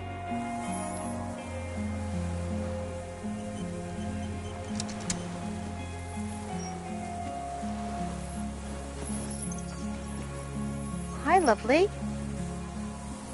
Oh, I like big bugs. Let's have a look. Let's see how we can talk to you, my friend. The creature stands on long stilt-like legs, antennae hanging from its head like a woman's hair, white and curled at the tips. It is no more than 5 steps away from you. I cannot express my joy that after all the quest we did for Lena, this thing's real. The segmented antennae move with apprehension, searching for something that's not there. Reed-like tufts stick out of its joints. As the insect moves its forearms, it produces a faint hiss, like a reel-to-reel machine spinning after the tape breaks. This is the Insulindian phasmid. It is. The lieutenant whispers behind you. You hear the familiar ring of his jacket unzipping slowly, painstakingly slow. You glance over your shoulder. The lieutenant holds a piece of milled aluminium. He begins to pull it open extremely carefully. It's the camera. Are you sure it won't scare it off? We need a photo. No one will believe us. He continues to pull the lens open. From the corner of your eye, you see a sudden cascade of motion ripple through the phasmid's limbs. A series of ultrasonic clicks fills your ear. I am not palatable. Do not eat me. I am afraid. Do we want to take the picture? It's... Okay, I'll leave this to the table. Do we try and take a picture of the Insulindian phasmid? I mean, it's afraid. Info says take the picture. Okay, take the picture. With the sound of metal sliding against metal, the lieutenant reveals the lens. The glass glints in his hand as he begins to slide in an ampoule. You see the phasmid turn to him, its mandible antennae reaching out. The motions are quick, sudden. The ampoule will produce a loud hiss. You're right. It could scare it away. I need a better moment when it's not looking. I'll wait. I'm on standby, he thinks, his hands sweaty around the machine. The spindly mechanism turns itself back to you, its antennae taking their measure of the air, slowly. I say something to it quietly, something like, "Don't be afraid." Nothing changes in the cyclical braying motion of the creature's limbs. They are porcelain white on the inside and reed-colored on the out, beige, light brown, and striped. You are unsure if it is scared or not. Okay, so electrochemistry will allow us to approach it carefully. We have a very high chance to do this because we put a lot of points into electrochemistry, I think. But it's also affected by Elena's childhood experience. My corpse will be marked by stars. the miracle way out rest, and the fact that we let them douse us in phasmid pheromones. So let's go. Very high, 97% success chance to approach it. Slowly, with your breath held, you take 2 small steps toward the phasmid. The creature lets out a series of ultrasonic clicks that swarm around your head like swallows. Like laughter, a sort of happiness. Hissing and clicking, it extends its mandible-like antennae to greet you. You're right below it now, looking up at the colossal chitin of its white limbs. The head of the creature is crowned by reeds, and its eyes are like small droplets of water. I raise my hand slowly. The insect stops its stridulation, seeming to observe you. Below its crown of reeds, little pinprick eyes detect motion, glittering. The world stands still around you. Suddenly, there is silence. No, stop. Be afraid.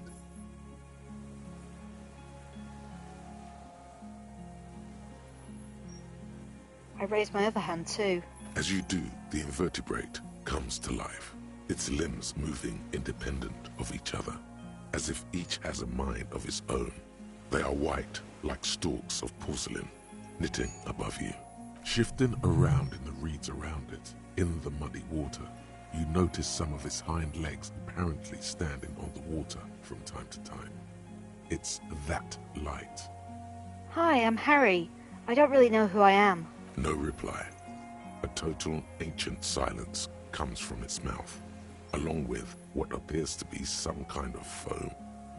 The stridulations of its limbs continue all around you. I stand on my tiptoes and look more closely. You were right. Little bubbles form on the mouth parts of the creature, on its segmented lower lip. It looks to be foaming, slowly. The foam is white, then yellowish. The faintest smell, like you've never felt before, like burnt roses. Kim, it's foaming. Careful. It may be poisonous. Lieutenant watches you apprehensively. The foam slowly turns a darker shade, like burnt caramel, as the insect moves its mouth parts, masticating. The little bubbles begin to burst, one by one, letting out that same smell, like summer burning. All our points in inland have led to this. 97% chance because we spoke to the handsman, did not give up on the phasmid, and know what parthenogenesis is. So tell me, what are you doing? I exist. I exist too. Tell me what it's like for you.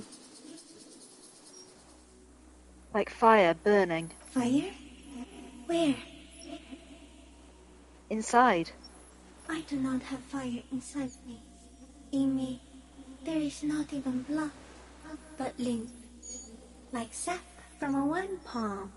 Now, I will tell you what it's like for me. For me, it is a series of half-lit images, a kind of darkness, being intruded upon, transient, dim, moist. Intruded upon by what? Shapes of plants and animals, and internal sensations. A swarm of sounds, tiny vibrations on the inside of my forearms. All speak of complexities totally beyond my understanding. I am at the end of a narrow funnel, weightless, so light, it only feels like something to be me. In truth, perhaps I'm nothing. I certainly do not have a soul, and if I did, it would never burn. You're the type of animal I would like to be. Are you sure? Yes, I am sure. Why do you ask? Sometimes, when molting, I regrow a lost limb. One time something went wrong, and a small leg replaced a missing antenna. A small leg? That's horrible. Yes, the leg tried to move around independently, making it hard to walk. You don't have a foot there now. Yes, thankfully someone ate it. The next time I molded, I got an antenna again. I'm a detective. So am I. I was born to detect sucrose rewards and semiochemicals. What were you born to detect? I was born to detect you. Yes. No one detected me for such a long time. For thousands of years. I dithered, out of sight. Trapped myself in greenery. This is my masterpiece. No one believed I exist. Almost no one. Until you came, detective. Dripping off blood that smells like strawberries. Across the calm sea. The first in 1,000 years. Is this a dream? What's happening? No, you're awake. I am real. Light is forming me. This is real. Where does this all come from? All of this, around us, the world. Not even the birds know that. Not even the water lily. We need to know. Perhaps it's sent to us by God. I think we should eat it. If it's a leaf, you can put it in your mouth. Or read. Yum yum. Oh God, she's cute. What exactly are you? I am an unknown species of the order Phantasmodia, endemic to the Insulandia Insula. For the last 350 years, I have hidden in plain sight, masquerading as the reeds, molding, cloning myself, unfolding at night to play with trash bins and boys. It may have unknown, dangerous biochemical characteristics that help it maintain its camouflage. No one unnoticed by the first settlers and the land surveyors of the suzerain. Also, by the soldiers of the revolution and officials of the occupation. Even the Martinaise islanders who came here first, but did not stay, have not seen me. I have stayed hidden through 4 forms of government and 2 scientific revolutions, until I was accidentally discovered by a detective of the citizen militia in Reverchol, district of Martinaise, March 51. Are you poisonous? Yes, I do not have a starter display, so I use a neurodegenerative element to aid in camouflage. Do not worry, it is only destructive over long periods of time. I think we know what happened to our sniper then. Are you the miracle? No, you are the miracle. How? The moral of our encounter is, I am a relatively medium life form, while you are extreme, all-engulfing madness. A volatile simian nervous system, ominously new to the planet. The Pale too came with you. No one remembers it before you. The Nidarians do not. The radially symmetrics do not. There is an almost unanimous agreement between the birds and the plants that you are going to destroy us all. Wait, what is the Pale? It is a nervous shadow cast into the world by you, eating away at reality. A great, unnatural territory. Its advent coincides with the arrival of the human mind. I don't have that kind of power. You're a violent and irrepressible miracle. The vacuum of cosmos and the stars burning in it are afraid of you. Give me enough time, you will wipe us all out and replace us with nothing. Just by accident. How? We suspect it will be something like the oxygen holocaust that wiped out anaerobic life 2.6 billion years ago, when organisms first started breathing. Only much worse. Worse how? Everything your eyes touch goes back there, behind the nose mirror. What if you blink? Are we still here? Please don't blink. What if you misplace us all one day, or just forget? I'll be extra careful not to blink, Stick Insect, so don't worry. Please be. Or one day, one of you will close your eyes and sigh, and open them to see that none of this ever existed. Kim, am I having a violent epileptic seizure? It doesn't look like that, no. What does it look like? You're just staring at it. Then I think I'm having a vision about the final fate of mankind. Okay.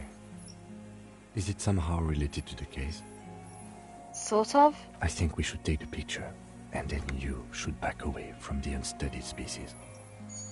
It I wanna doesn't see look some like more of that, that. no. You're just staring at it. Okay. Is it somehow related to the case? No, I told you what it's about. Our fate. I think we should take the picture, and then you should back away from the unstudied species. I have to say goodbye now. I have no more thoughts, that was all. No, there is one more. Of all the creatures you've met, of all the creatures I have met, you're the most beautiful.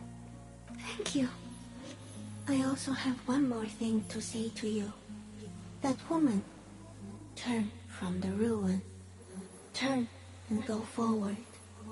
Do it for the working class. What woman? You cannot lie to me. Behind you, it smells of fires. So overly far you were prepared to go in her presence. End it. I will. She was middle class. It doesn't take a 3-meter stick insect to tell you that. Bless it. Okay, Kim, take the picture. Okay. There is no change in the insect's motion while it's being aimed by the camera. It remains fixated on you. In 3. If it moves, you jump back. I'll shoot. Here we go.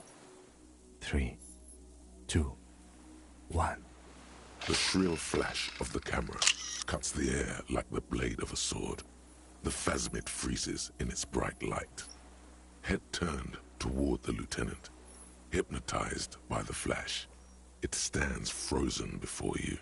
The sweat on your arms feels cold as ice, as if you're frozen as well, in the shadow of this great statue of chitinous marble. I got it. You hear Lieutenant whisper as the creature's shape develops into the photo paper in his hand.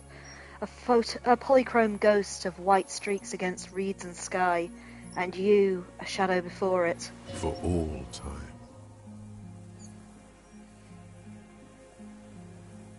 I carefully pat its side-like forearm. The limb before you is incredibly light, like eggshell. It's much lighter than a reed.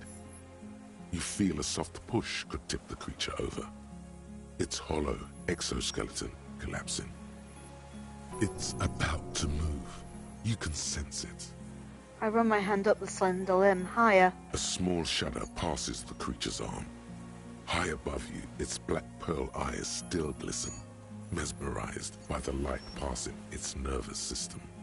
Slowly I reach out and touch its whisker. The antennae hang from a great height.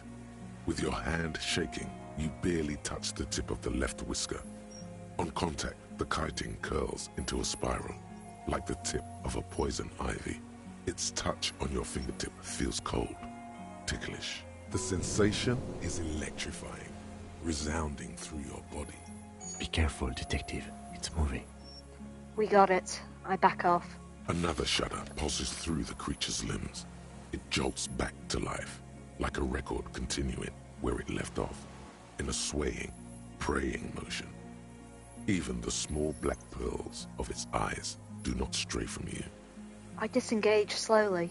As you're turning away, the phasmid mirrors your movements, stepping on the water, the long limbs carrying its feather weight without breaking its surface.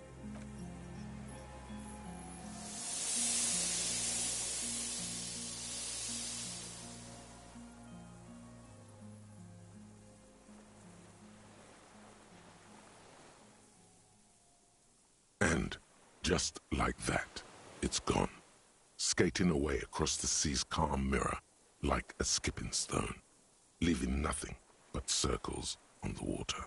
And something under it, in the place it stood, bobbing there, among the reeds, a collection of items. It's gone. The lieutenant looks north with his hand raised to his brow. It can walk on water? Apparently, yes. Like a water strider. Only, I've never seen anything like that in my life. What's that in the reeds? Looks like a nest of some sort.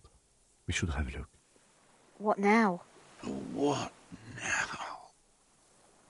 The old man behind you repeats suddenly. He's put his hand in the ash. It's dirty and black. In some kind of strange, semi-catatonic state.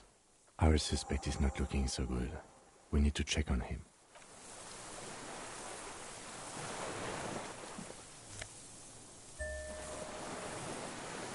Got his rifle scope by the look of it. Oh, I think that might have been the helmet for the armour too. Oh, and Clagier's passport. Ah! Let's go investigate that. What's she actually called? Was she telling us the truth? So... we have clothes. Yeah, it was the helmet for the armour set. Huh. We got the rifle in its scope. And we got the passport. This passport, issued by the Sovereign Republic of Oranje, is issued to a black-haired woman called Katarzyna Alazie. Classier's hidden documents. From the MT boy. I look at the photo. It's Claudia, with short black hair and glasses. She looks boyish, younger somehow. An old photo, before life came and did what it does. What was this doing in the Phasmid's nest? Maybe our man, Mr. Dross, took it from Classier's, or whatever her name was. Hiding place, or...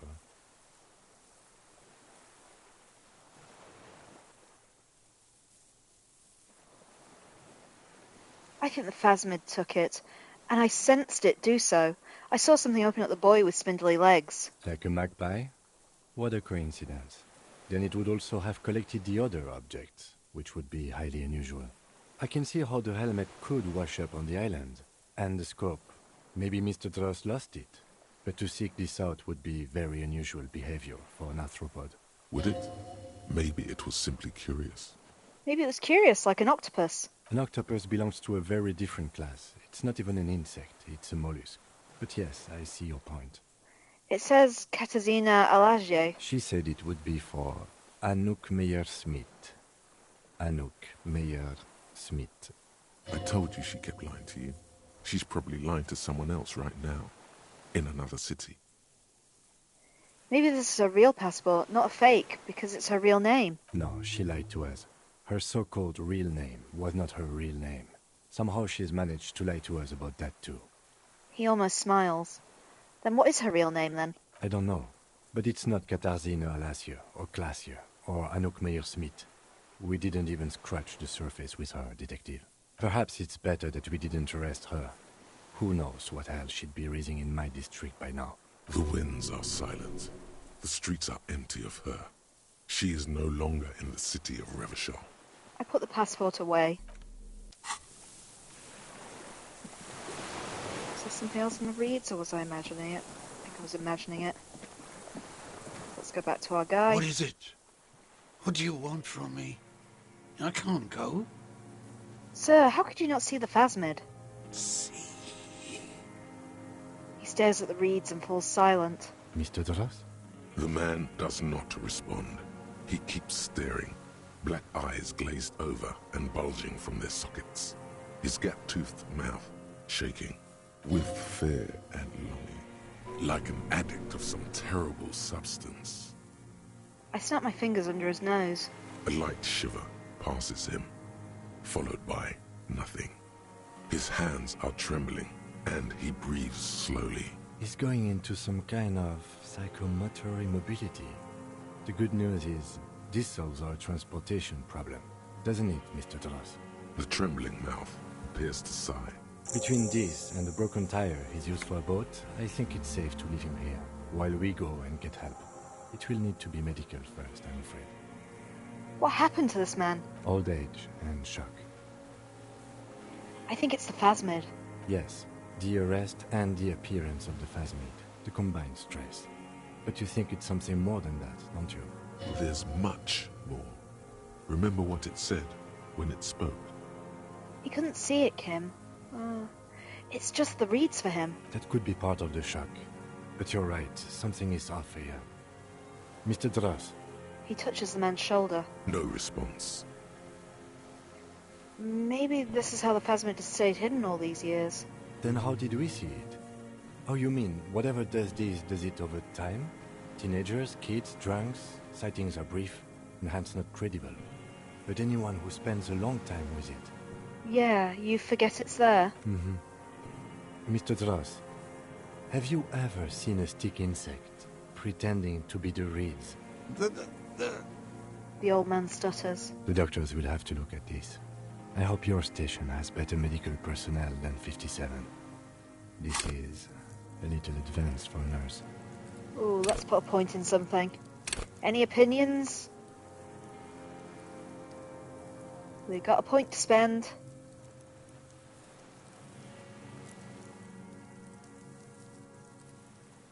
If you don't pick, I'll pick for you. Info says Esprit du Corps. That's a purple one, isn't it? Yep. Before, when I evaluated his state, he seemed strangely animated. He was energetic and articulate. After all these years alone, with little hygiene or medication, I would expect worse.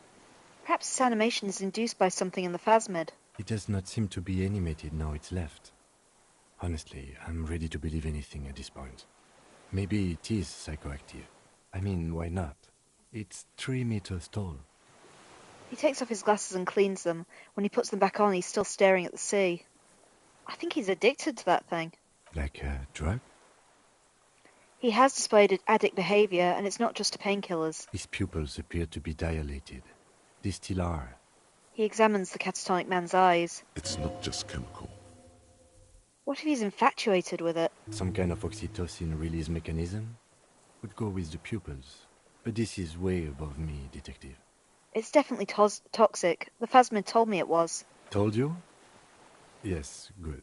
During your long staring match. I understand. He looks at the man, then you. He's been here a long time. Who knows how much of it is its company? He did seem distressed when it finally came to arresting him. Like he didn't want to leave this place. And the insect, maybe. He looks at his notebook. I have absolutely forgotten to take notes. I hope I remember all of this. This will be one hell of a report. Thank God we have the photo. We found some things in the phasmid's nest, Mr. Dross. He stares into the reeds. Your words don't stir anything in him. Perhaps you should. I show him the ceramic helmet. Nothing. Just dull staring. Not even rage left, wherever he is. The last embers have gone out. The war is over. If Kuno kicked it into the sea, as he said he did, the ebb would put it back here. This makes sense. Mr. Dross could have picked it up. Or the phasmid even. If it did, this is incredible. I show him the Oranese passport. No reaction. His breathing is slow, and he appears very old all of a sudden.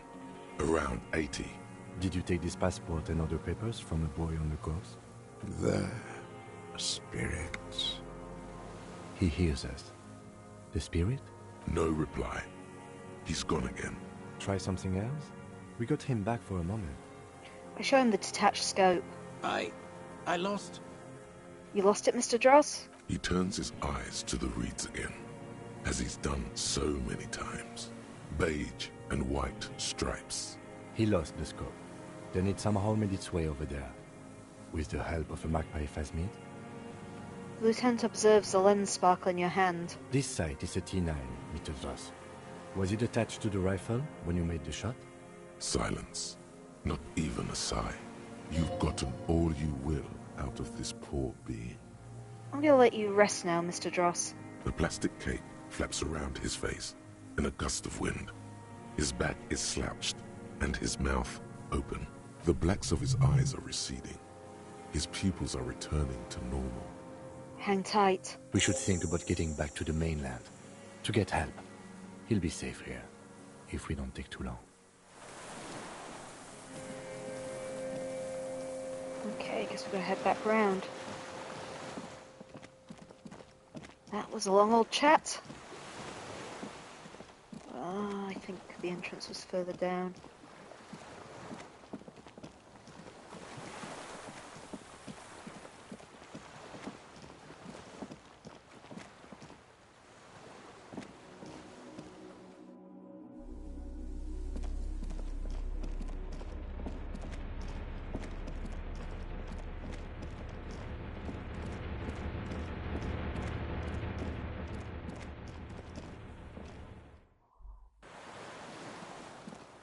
We run back down to where my boat was.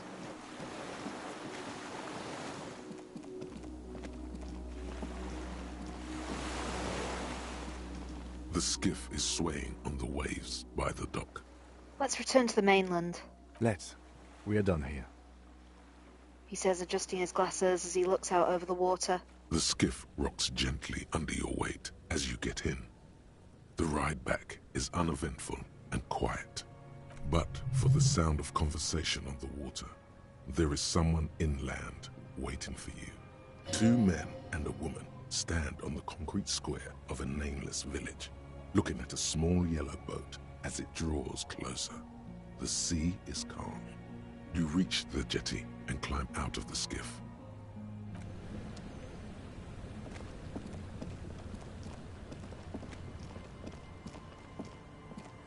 Where are they? Look what the tide brought in. The man says in a measured tone. Suddenly his expression changes as he tilts his head. What does that say on your back? Fuck the world? So you've turned into some kind of nihilistic rock and roll world ender? Yeah, fuck the world. No one else seems to be bothered by that. Harry, that's because you're a cop with fuck the world written on his back. Yes, I am a goddamn cop. Actually, are you? Are you still a cop? There's so much disco going on, it's hard to tell. Vic, calm down. Forget about all this. There's a giant. We're not forgetting about anything. Look at you. He points at you with both hands. Who are you people?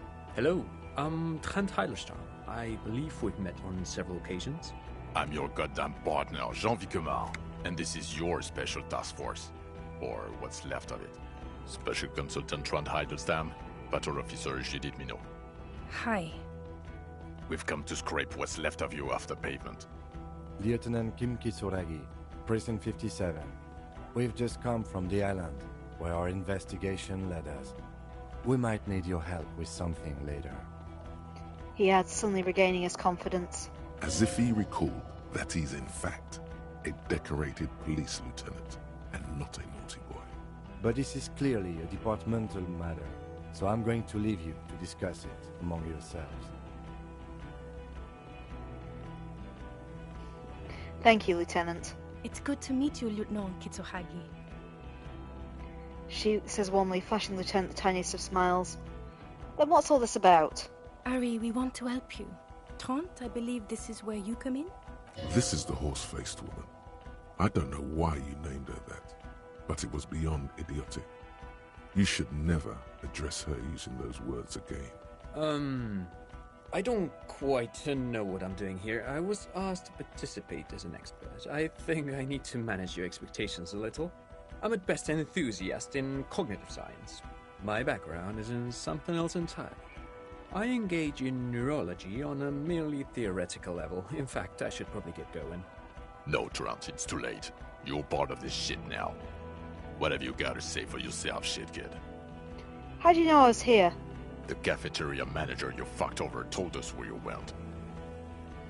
I saved his establishment and still he betrays me? Strange. He didn't mention that. In fact, the establishment didn't look saved at all. There was a giant aerograffito in front of the building. It was on fire. Yeah, I lit on fire. It was a poetic gesture. I knew it. Didn't I tell you, Trent? I told you it was our shit kid. The line is from Lu Jiatun's Mirova 82, isn't it? About girl-child communism, the titular returning character to ghost the apparition of...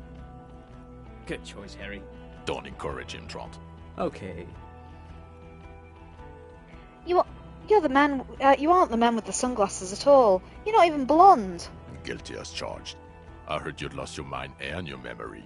I wanted to see if it was true. And it was. Good work, Harry. You're insane now. There's one less person for me and everyone else to rely on. Actually, I suspected something was off. Did you? Or did you literally not recognize my face? We've been partners for how long, Harry? Don't answer that. You don't remember. Judging by the familiarity you feel toward him, 2 years minimum? Or maybe a short but close stint on the task force? He's right. Don't start guessing. Now's not a good time. You, I nod to the female officer. I'm sorry I didn't recognize you before. It's okay. I didn't come here to gloat or to fool you. Neither did he, actually. We're just worried. That's right. Worried. I'm always worried about you. Every time you don't show up to work, or when you do but stink. You're a worry fest. She's worried about you. I'm worried about you. Even Special Consultant Backpedal is worried about you. Everyone worries, instead of working. So Trant Hiddlestam turns out to be Special Consultant Trant Hiddlestam. Yes, I'm Trant Hiddlestam. I never said I wasn't Trant Hiddlestam. So what was up with the kid then? Mikhail? Mikhail's my son. His son? What a joke. Everyone is lying to you. Oh yeah, where the fuck is your son now, Special Consultant? No, I'm gonna try the second one. Oh yeah, what's up with all the interesting history? Were you spying on me? No, I was just interested in the Feld building and the Martinaise beachhead. And Mikhail wanted to see Martinaise. It was a coincidence. Him being there with his son, it was not a coincidence. It's difficult to see, but he was worried about you. And also interested in the Feld building. So what are you special consulting here? What indeed? I was asked to share my take on some of the more obscure theories developed in Königstein in the 30s, like partial psychotraumatic amnesia, group personality theory. He's here to see if you're insane. He's smart. Let's move on. You mentioned a task force? Yeah, Major Crimes Unit, under Lieutenant Dubois and Vicomar. Ring any bells? Refresh my memory. Who else is in on this? Refresh your memory? It's a goddamn Major Crimes Unit. There's you, me, Jude, Trant fucking Hiddlestam, and Guillaume Baby. He stares at you. I'm technically just a civilian advisor. Oh, fuck you. You're part of this shit show. Yeah, first who's Guillaume Bevy? Oh, that's an interesting story, actually. Guillaume Bevy is a police reporter who joined our team. He was really good. Then he left because he lost faith in your ability to lead the unit. Other people have left too. Good, smart people. People we won't get back. Only me and this really patient patrol officer are still here. And Trant because I'm forcing him to stay. Okay, so what does the unit do? Do? It's a major crimes unit. We clear the desk of cases so Precinct 41 doesn't look like the worst station in town. We are shit tier now, Harry. Because of you. They're your posse, or what remains of it. Hand-picked, hand-lost. The 41st isn't... He trails off, not wishing to finish the sentence. Where have you been all this time? Where have we been? We've been fucking off as far as I remember. He crosses his arms. You told us to fuck off. You said we're cramping your style. Your detective god. Fuck everything. All will burn. Detect or die. Why didn't you detect or die then? Oh, you think it was cool you saying that? Aesthetic somehow? You were crying when we got here. Breaking things. You said we were going into the abyss. None of us wanted to see the abyss. So we fucked off. Like you told us to. None of this is ringing any bells. The bells aren't ringing because you have brain damage. Trant, this is where you come in. How bad is it? Well, he doesn't have visible tremors, he talks without slurring, he can drive a boat, he's standing, reasoning. All good signs, but complete retrograde amnesia, episodic and semantic.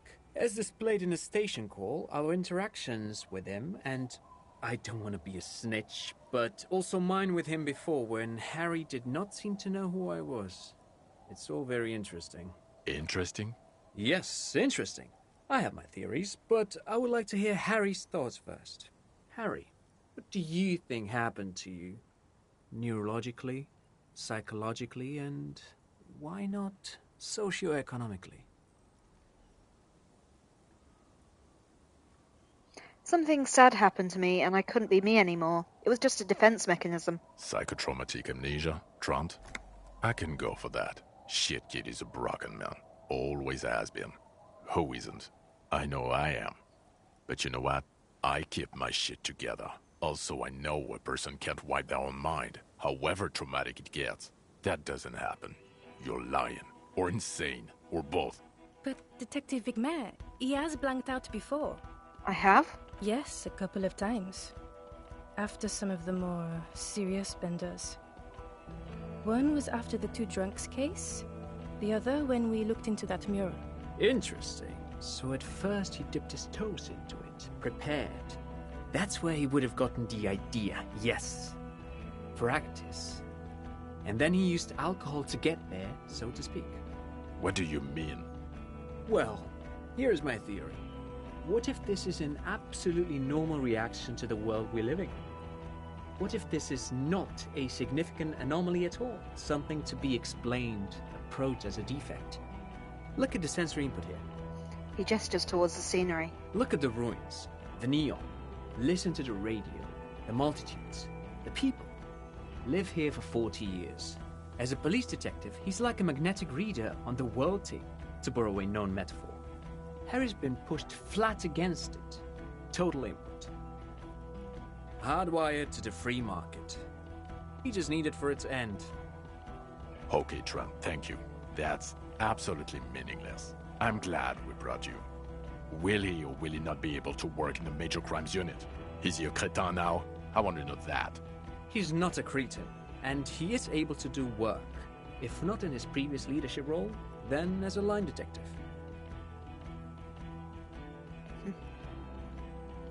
I'm ready to lead again. No one even mentioned that. I misphrased my question. It should have been, is he able to put his clothes on and use the body? Or do we need to get him on a disability pension? What now? Now nothing. Now we're just going to stand here. Really? No. Now we discuss that. What the fuck did you do to a motor carriage? Why is it there, Harry? Hold on, it's in the ocean? Yes, in the ocean, under the sea. Our work vehicle, with fish and clams and other sea shit. The time had come, tequila sunset. Ha ha ha.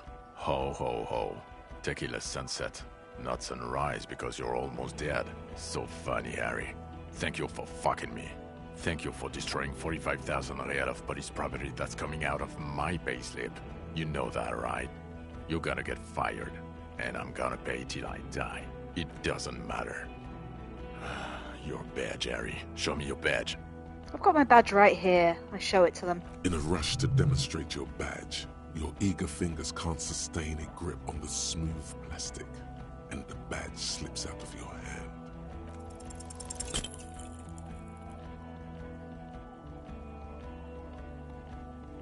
You juggle the badge for a second, unsuccessfully, and it lands on the ground, some 2 meters away. Ouch! You strained your elbow trying to catch that stupid thing. Damn it. He found it. He found it, Jean. It's his badge. And your gun?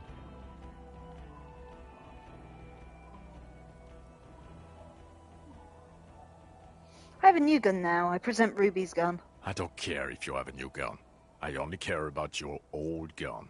Your official sidearm. You lost it, didn't you? This is a great gun. Maybe it's not some kind of flashy sidearm, but still. I don't care. Where is the gun the RCM gave you to kill people with? Where is that one? I don't have it.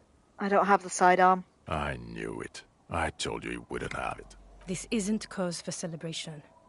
It's bad. I would say it's very bad, yes. You're drunk like an asshole, Harry. Please, put the stolen firearm away before you kill someone. I'm not drunk. I haven't started drinking again. So you forgot to drink? I don't buy it. Why do you smell like a corpse then? He's wounded. It's been a long week, and he's handled an actual corpse.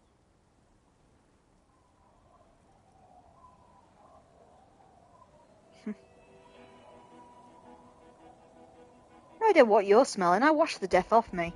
The man doesn't reply, but his expression speaks for him. You should have done a better job, is what it's saying. Yeah, I handled natural corpse. I don't believe you. You're drunk. You let a suspect escape, a certain classier, because you were too drunk to assess a flight risk. We've read the report, Sari.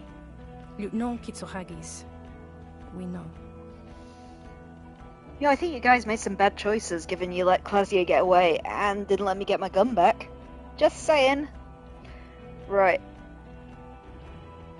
Clasier, she was some kind of spy from the Occident. She was well trained. Well. if she was specially trained. I'm not even gonna get into the other suspect, the one who shot herself in the head, or the fact that you're Everclear's little peony now, doing I don't know what for him. That's small-time stuff. That's nothing. That's a humorous anecdote. Compared to the 7 people who were gunned down, the streets are literally red with blood, Harry. It was fucking mass murder.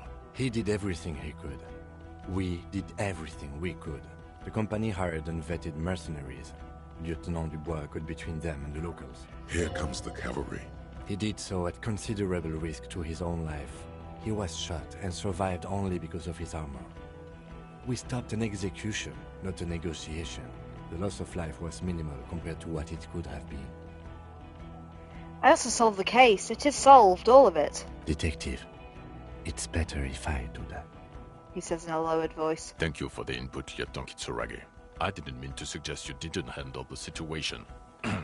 He brushes a stray strand of hair out of his eye and coughs. You've spent the week with him on this case. What is your take? On the case? On Lieutenant Geoffrey Dubois. Well, the drinking, the gun losing, also losing the badge. That's all true. Although he has not been drinking on the job this week. See? 1 week. Then there's the superstardom. He likes to, from time to time, allude to being a superstar law official. At first I thought it was a joke, but now I'm not so sure. He says disco about 20 times a day. Well, I am a superstar cop. It's worrying, especially considering his political views. Detective Dubois is, as you may know, a Mazovian socio-economist. He wants to liquidate the ruling class, which, again, for a police officer, is a little odd. And then there's the motor carriage in the sea, and the constant smoking everywhere, all the time. But despite all this, he is a great detective, one of the best I have seen, in fact. He can talk human beings into telling him everything, and he doesn't stop. In all the time I've spent with him, he has not once stopped pursuing leads, however far-fetched and tangential. He is tireless, madly driven. Well, except that one time when he stopped to sing karaoke, which, by the way, I have to disagree with you, Mr. Vicmar, was a valiant effort. He really sang his heart out. Okay, he did something. Other than that one time, he has tirelessly worked on the case, and he solved it. We have a confession, a murder weapon, and the perpetrator, locked on the island right now, awaiting transportation. He apprehended a straggler who stayed hidden for 50 years, ever since the revolution, who's probably committed other murders over those years. Oh, and he also discovered a new species. A new species? A colossal stick insect. It was on the island, camouflaged as the reeds. It unfolded from the reeds. I think we may be dealing with the Insulindian phasmid. He takes out the photo of the phasmid and shows it to the officers across the yard. The wind blows, flapping the glossy rectangle in his hand. You hear gasps beneath the howling of the wind. As you can see, it's about 3 meters tall. In fact, we think it may be the largest land invertebrate ever discovered.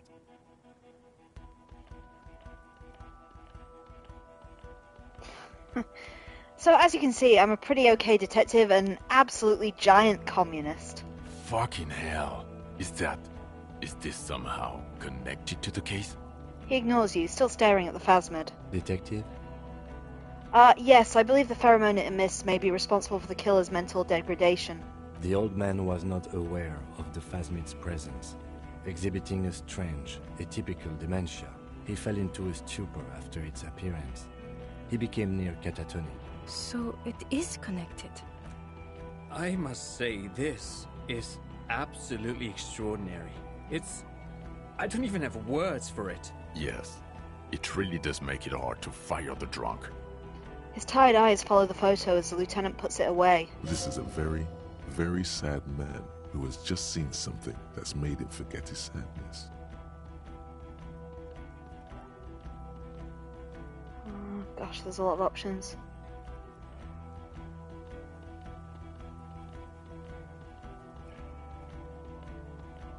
Okay, I think we can go through a lot of it.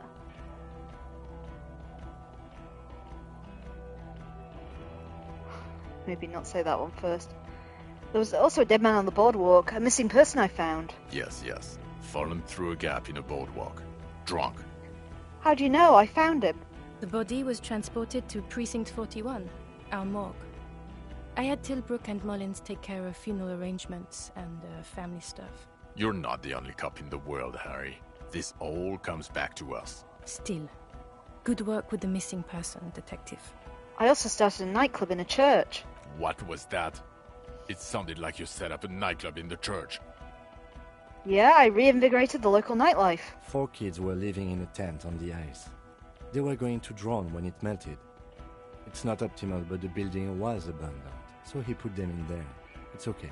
It's not that okay. Get off this subject now. Also, the Fab Mibbles was a female. The reeds are its nest. Female? What makes you think so? You had to see it. It had the subdued colors of a female. And the nesting behavior too, I think. Incredible. Were there eggs in the nest? Not as far as I could see. There were other things there, though. I think it reproduces by parthenogenesis. As in cloning itself? What makes you think so? Just a hunch. Interesting. Then it is especially vulnerable to disease. A single strain of bacteria could wipe out the entire species. We're probably talking conservation efforts here. He looks around quickly, assessing the coast. It had gathered items in its nest, a helmet, a scope, and a passport. Actually, you know, this would indicate it was a male. This is far from anything in my field, but I think such nests are called bowers. They are for attracting mates. I still think it was female. Of course, as I said, I'm only guessing. I didn't see it. It must be robust if it can move a whole helmet with its limbs. I think it emits a chemical that makes it look even more like the reeds. Yes. That would be a pheromone. A pheromone that's seemingly beneficial to the host. It usually stimulates the affected nervous system. Not a human's, of course, but perhaps a predator's? The perpetrator seemed intoxicated somehow, like an addict. It's just a hunch, but... There are species of bees that, under the influence of pheromones, take wasp larvae to their hives.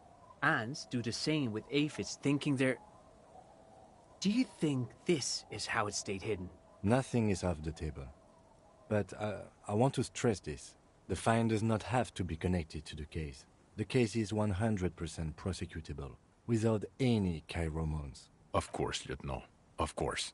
We should treat the case and the phasmid as completely separate from each other. People are not going to... He shakes his head. They're not going to go for this speculation in the constabulary. He had mandibles and that looked like hair, and it was completely white on the inside. Yes, but also reed-colored, beige and brown, a little green on the outside. After unfolding from a single stalk, it still retained parts that looked like reed tufts on its limbs. Incredible. The PR value of this is exceptional. Carp discovers new species. Maybe even discovers the Insulindian phasmid. No, that's too much. This would really help with some of the problems we've been having. Absolutely, this is great. This does not say vigilante murderers to me at all. This says science, news, human interest. You know, it's a really good thing you have that photo. Without it... He shakes his head. You're doing good here. Perhaps only for a moment, but still. The killer, Lilianovich Dross. We have a strong motive for him. Lilianovich. A revolutionary matronym. A revolutionary matronym? The custom started in Grad, where they have patronyms. Krasovich, Lasovich, etc. The revolutionaries saw this as a chauvinist atavism, so they used matronyms, derived from the mother's name instead. This man's mother was Lilian. His Lilian's son, Lilianovich. The custom was overturned after the revolution failed, but not before it made it to Revachol. So, it is what a soldier of the ICM would be called. Thank you, Trant. Thank you for that piece of cultural theory. You said you have a motive? Of course, excuse me, I just thought it was noteworthy. He killed a mercenary in an act of jealousy. Jealousy? I thought this Lilianovich was an old man. To have been hiding for 50 years. Like 70-something. A strange psychosexual fixation. Aggravated, possibly, by proximity to the phasmid and its chemicals.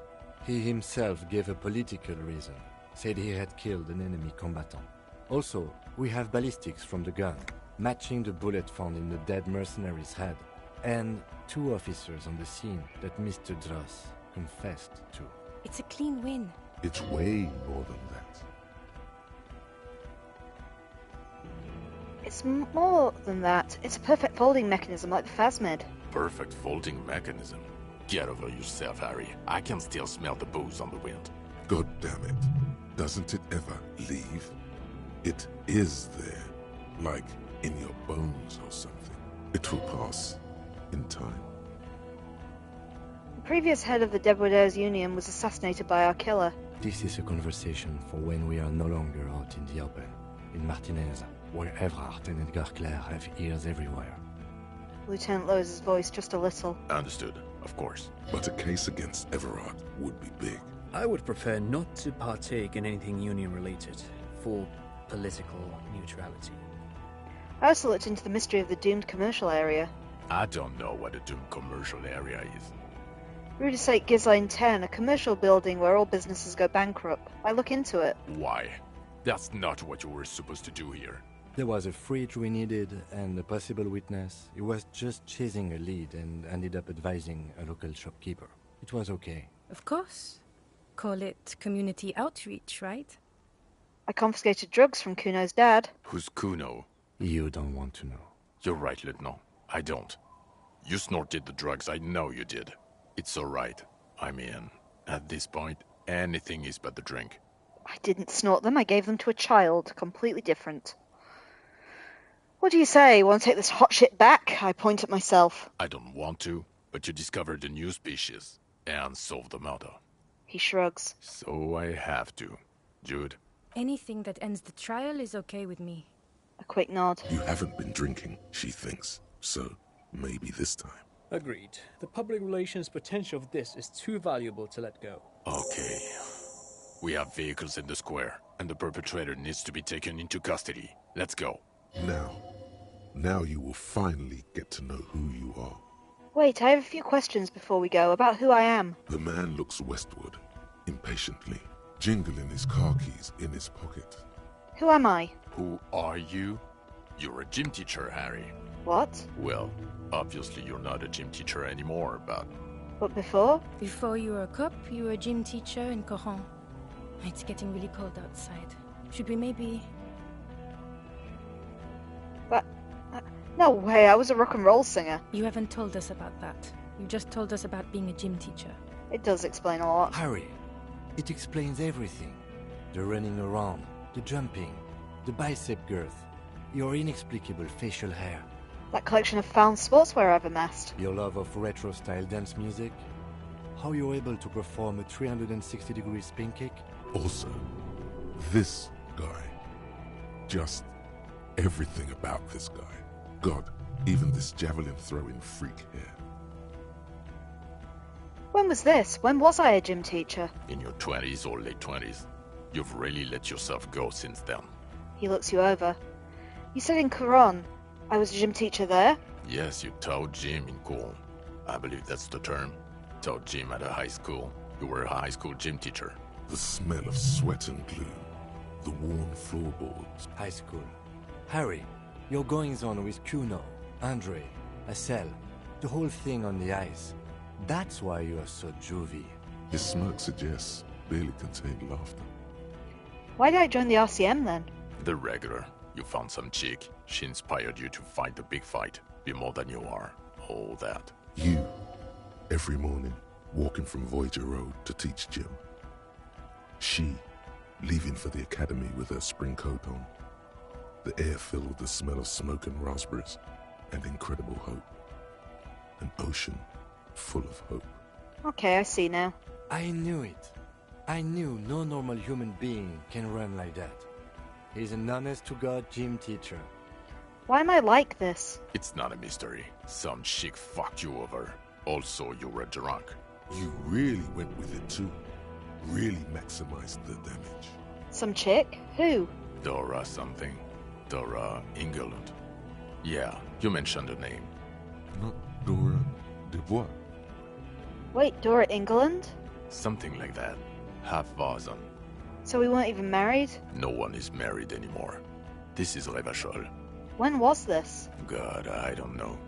6 years ago? She was way before my time. 6 years and you haven't gotten over it? What the hell is wrong with you? Okay, 6 years isn't that much. Yeah, you're not doing too good there. It's an old man thing, I think. 2 old years equals 1 normal year. That and Dorangalon really tore you a new one. A big one. Who was she? Incredibly bangable. Huh? No, I mean, what did she do? She was incredibly fuckable. A beautiful bourgeois woman.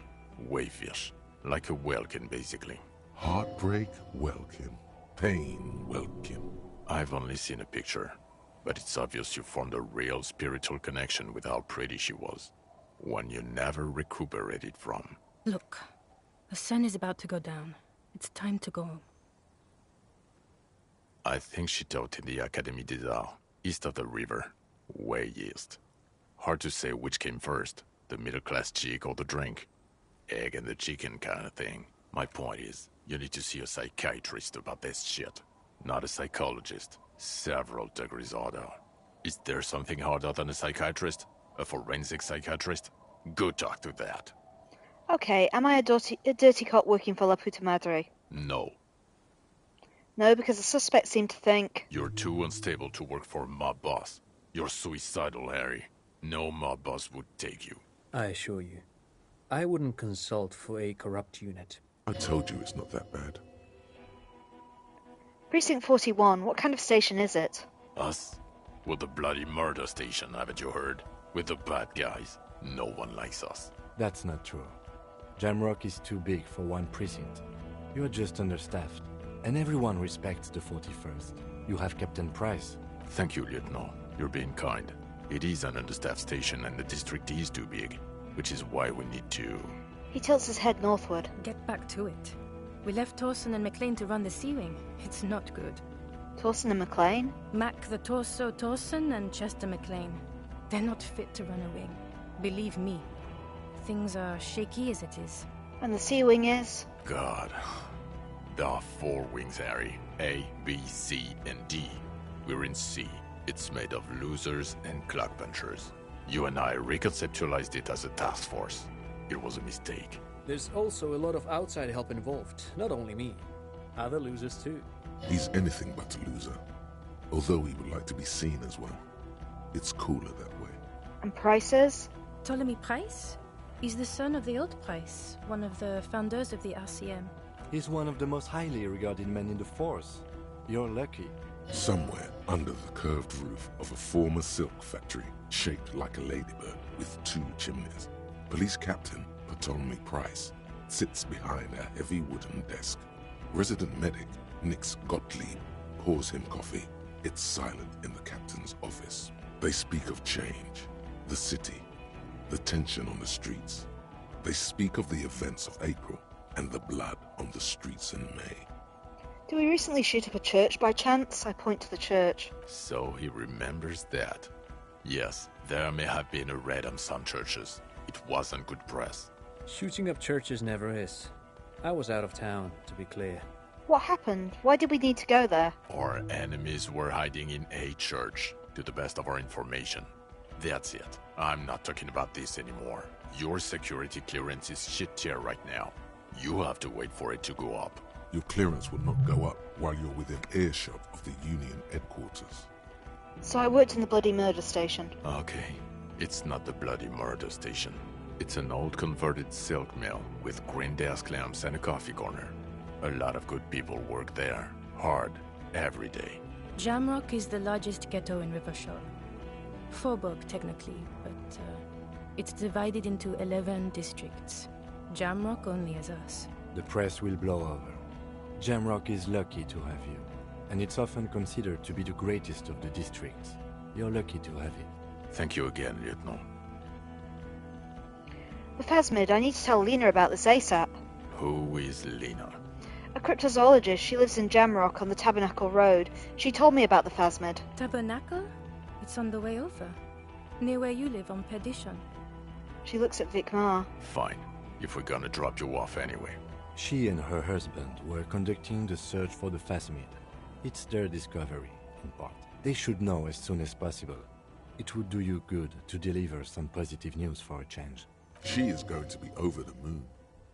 Lieutenant Kitsuragi, what will you do now? Well, first I will go back to my station and write the most detailed report anyone has ever seen. It will have to be good to cover all these. Then I will have a serious talk with my captain. About what? Detective, we just stopped a small-scale war. Something is happening to Revachol. He pulls up his collar and looks around, the cold spring light reflected in the lenses of his glasses. I don't know what yet, but it's going to be a hard spring for the RCM. We need to get ready, infiltrate, investigate. Distant traffic. A scrap of newspaper drifts by, carried by the wind. Do you want to do that at Station 41? Talk to Captain Price? I'd rather not ruffle the feathers of two captains with my doom-mongering. No, I mean investigate. Come work at 41. Work with Price? I'm flattered, but I don't know if I... Would fit in. Am crazy enough. Can take the stress. He doesn't know how to finish the sentence. Flattered? You're Lieutenant Kitsuragi. We would be flattered if you even considered. I would have to tie things up in GRIH first. But, I mean, whatever is coming, Jamrock will be more central to it than the harbor. The lieutenant turns very serious all of a sudden. And we also have a huge caseload, Lieutenant. Piles that we need to get back to. Mountains, even. I do like the sound of that. Trophy earned. You have recruited Detective Kim Kitsuragi. Yay! Okay, I'm ready. End. Good. She looks at you and then at Vikmar. Fuck it, let's go. Trond brought his motor carriage. It's a 20-minute drive to Jamrock. Under the afternoon sky, the great district hums. A chessboard of wooden houses, 80,000 living souls, and chimney stacks. Fire traps as far as the eye can see. From Main Street to Precinct 41, to Boogie Street, forking into the snow-swept horizon. You close your eyes and hear the dogs bark. A lone woman sits by a factory window, dreaming of meteorite strikes. On Rue de Saint-Jérôme, a square bullet slides into a square-shaped chamber. In Old South, a man without eyelids smiles. Spring has come. It's time. Dawson? Yes. McLean? Yes. Heidelstein? No. Vicmere? Yes. Dubois? Of course. Really? Nix Gottlieb looks up from the list. I hear he's unstable. You say that like it's a bad thing. Captain Potomny Price gestures with a ballpoint pen. It's dim in his office, and the curtains are drawn. Harry's our man. He'll pull through. When he does, he'll side with the people. Understood. Gottlieb returns to the list. Minnow? Of course. Wonderful. Then can we please just go back to Jamrock now?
There we are, kids. That was Disco Elysium on PlayStation 5.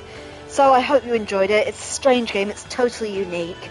And the greatest tragedy in the world is that it doesn't have a sequel. Well, you know, maybe one day. So I'll let the credits roll just because I can't remember what comes after them. But while they roll, let's just do the sign-off. I'm Kim, or Adverse Camber 42. My mainstream, I should say, is live Mondays and Wednesdays at 8 PM GMT and Saturdays at 5 PM GMT. And so tomorrow we're starting a brand new game. It's Star Wars Jedi Survivor on PlayStation 5, so please do check that if you're interested. I'm also currently playing a Sunday morning game. It is Poppy Playtime Chapter 3. We just did the first part of Chapter 3 this morning. The concluding part will be next Sunday, and then we'll be up to date on that release, because that's as far as has come out on the PlayStation 5 so far.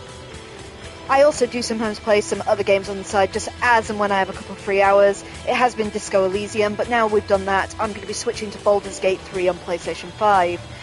Do follow the Adverse Camber 42 Twitter or Blue Sky accounts if you want to be given a heads up when I'm going to pop on and play, in case you want to join me, see where I'm at, offer guidance, make hard choices for me. It's funnier when the chat does it. I also have an Adverse Camber 42 YouTube channel where old episodes are put up, usually with a day of airing here, in case you want to watch back over the entire Disco Elysium playthrough, or any of the other games I've played. My tastes are varied, I'm a variety streamer, and there is a lot on there now. It includes Lies of P, Bugsnax, House of Ashes, Another Crab's Treasure, Cyberpunk 2077, both versions of Silent Hill 2, Alone in the Dark, the 2024 version, Dredge, Goodbye Volcano High. Do check them out if you're interested. I am also one half of Things Are Getting Strange, an X-Files Rewatch Podcast. You can find us wherever you get your podcasts. New episodes go up every Thursday, 8 PM GMT. Reviewing the X-Files 2 episodes at a time. We're currently on Season 9, and this Thursday's episode will cover John Doe and Hellbound. So do check that out if you're interested, and if you can afford to do so, also support our Patreon. Helps keep the lights on, and it gives you access to things you can't get anywhere else. This includes reviews of the X-Files adult novel series, and a full Let's Play of the 1998 FMV game for the original PlayStation that's just called The X-Files. So, that's technically everything for me today, but I'm just going to let the credits play out, just so we can see if there's anything at the end of them. I don't like skipping, just in case you skip over any cinematics or anything. But yeah, Disco Elysium, I've been wanting to show that one to you a while. I did play it when it first came out on Switch, I think I had it. Of course, that was some years ago now. I think it was 2021 this game came out. I played it during lockdown. So it was great. It's been one I've really wanted to return to, and I thought it would be a fun one to stream. But I'm also excited now we're moving on to Baldur's Gate 3. It is one of those most commented on ones that people have asked on the both on the channel and both where I work, actually, saying, "Oh, you're a gamer. Have you played Baldur's Gate 3? What? Why not? It's the greatest game of our times." You know, I really hope it hasn't been overhyped for me. I've never played a Baldur's Gate game before, though I'm told I don't need to understand Baldur's Gate 1 and 2 to get 3. And people I know have played bits of it. From what I've seen, it does look good fun. I haven't played D&D since I was in university, but hopefully that won't be a problem.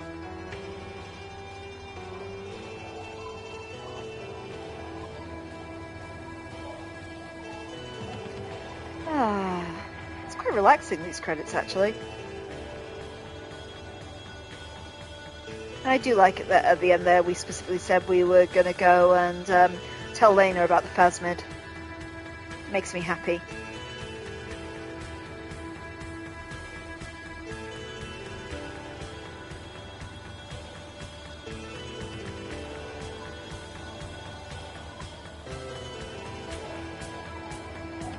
Of course, I should probably note it from the start, because I don't know if it's on the opening. We have been playing Final Cut, the kind of extended version of the game. I don't know what the differences are between Final Cut and the original. There are extra trophies I did notice on PlayStation that are Final Cut only.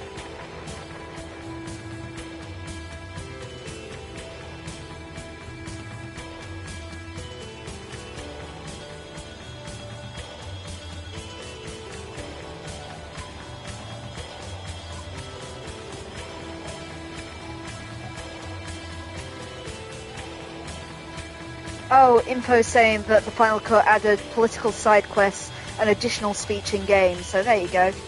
It is evidently the superior version to play then.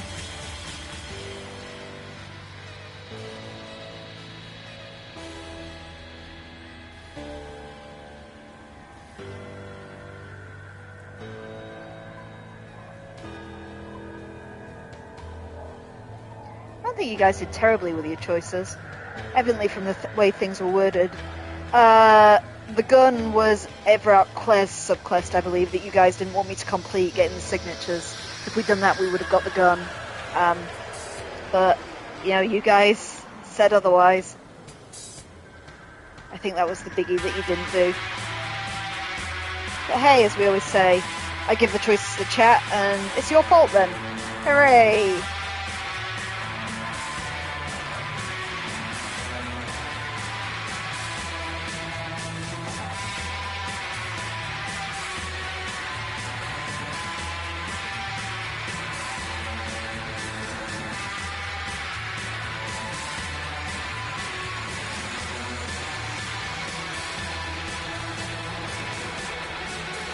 And though I've never seen it as well, you can wind up recruiting Kuno as an officer rather than Kim.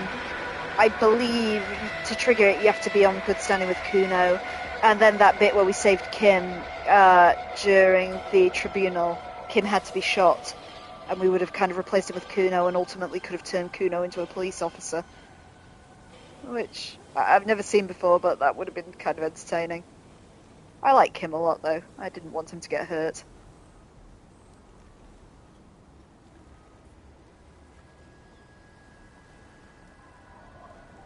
Jeez, there's definitely a load of different translations for this, which is kind of nice.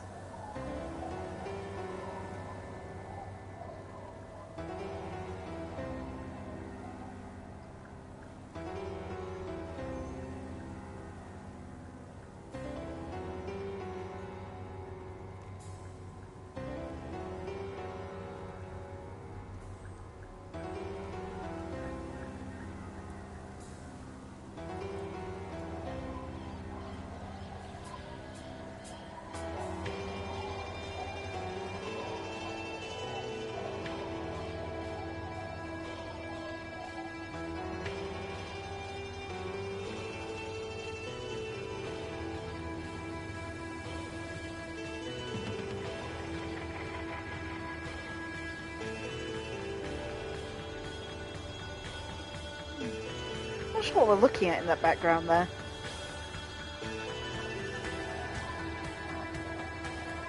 Are we just gazing into the pale? Whatever the pale actually is.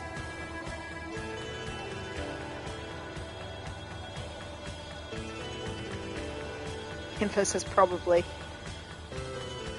The way it's kind of sided like that, you'd think there was going to be some pictures down the other side. But alas, no.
Nope, nothing after the credits. That was it.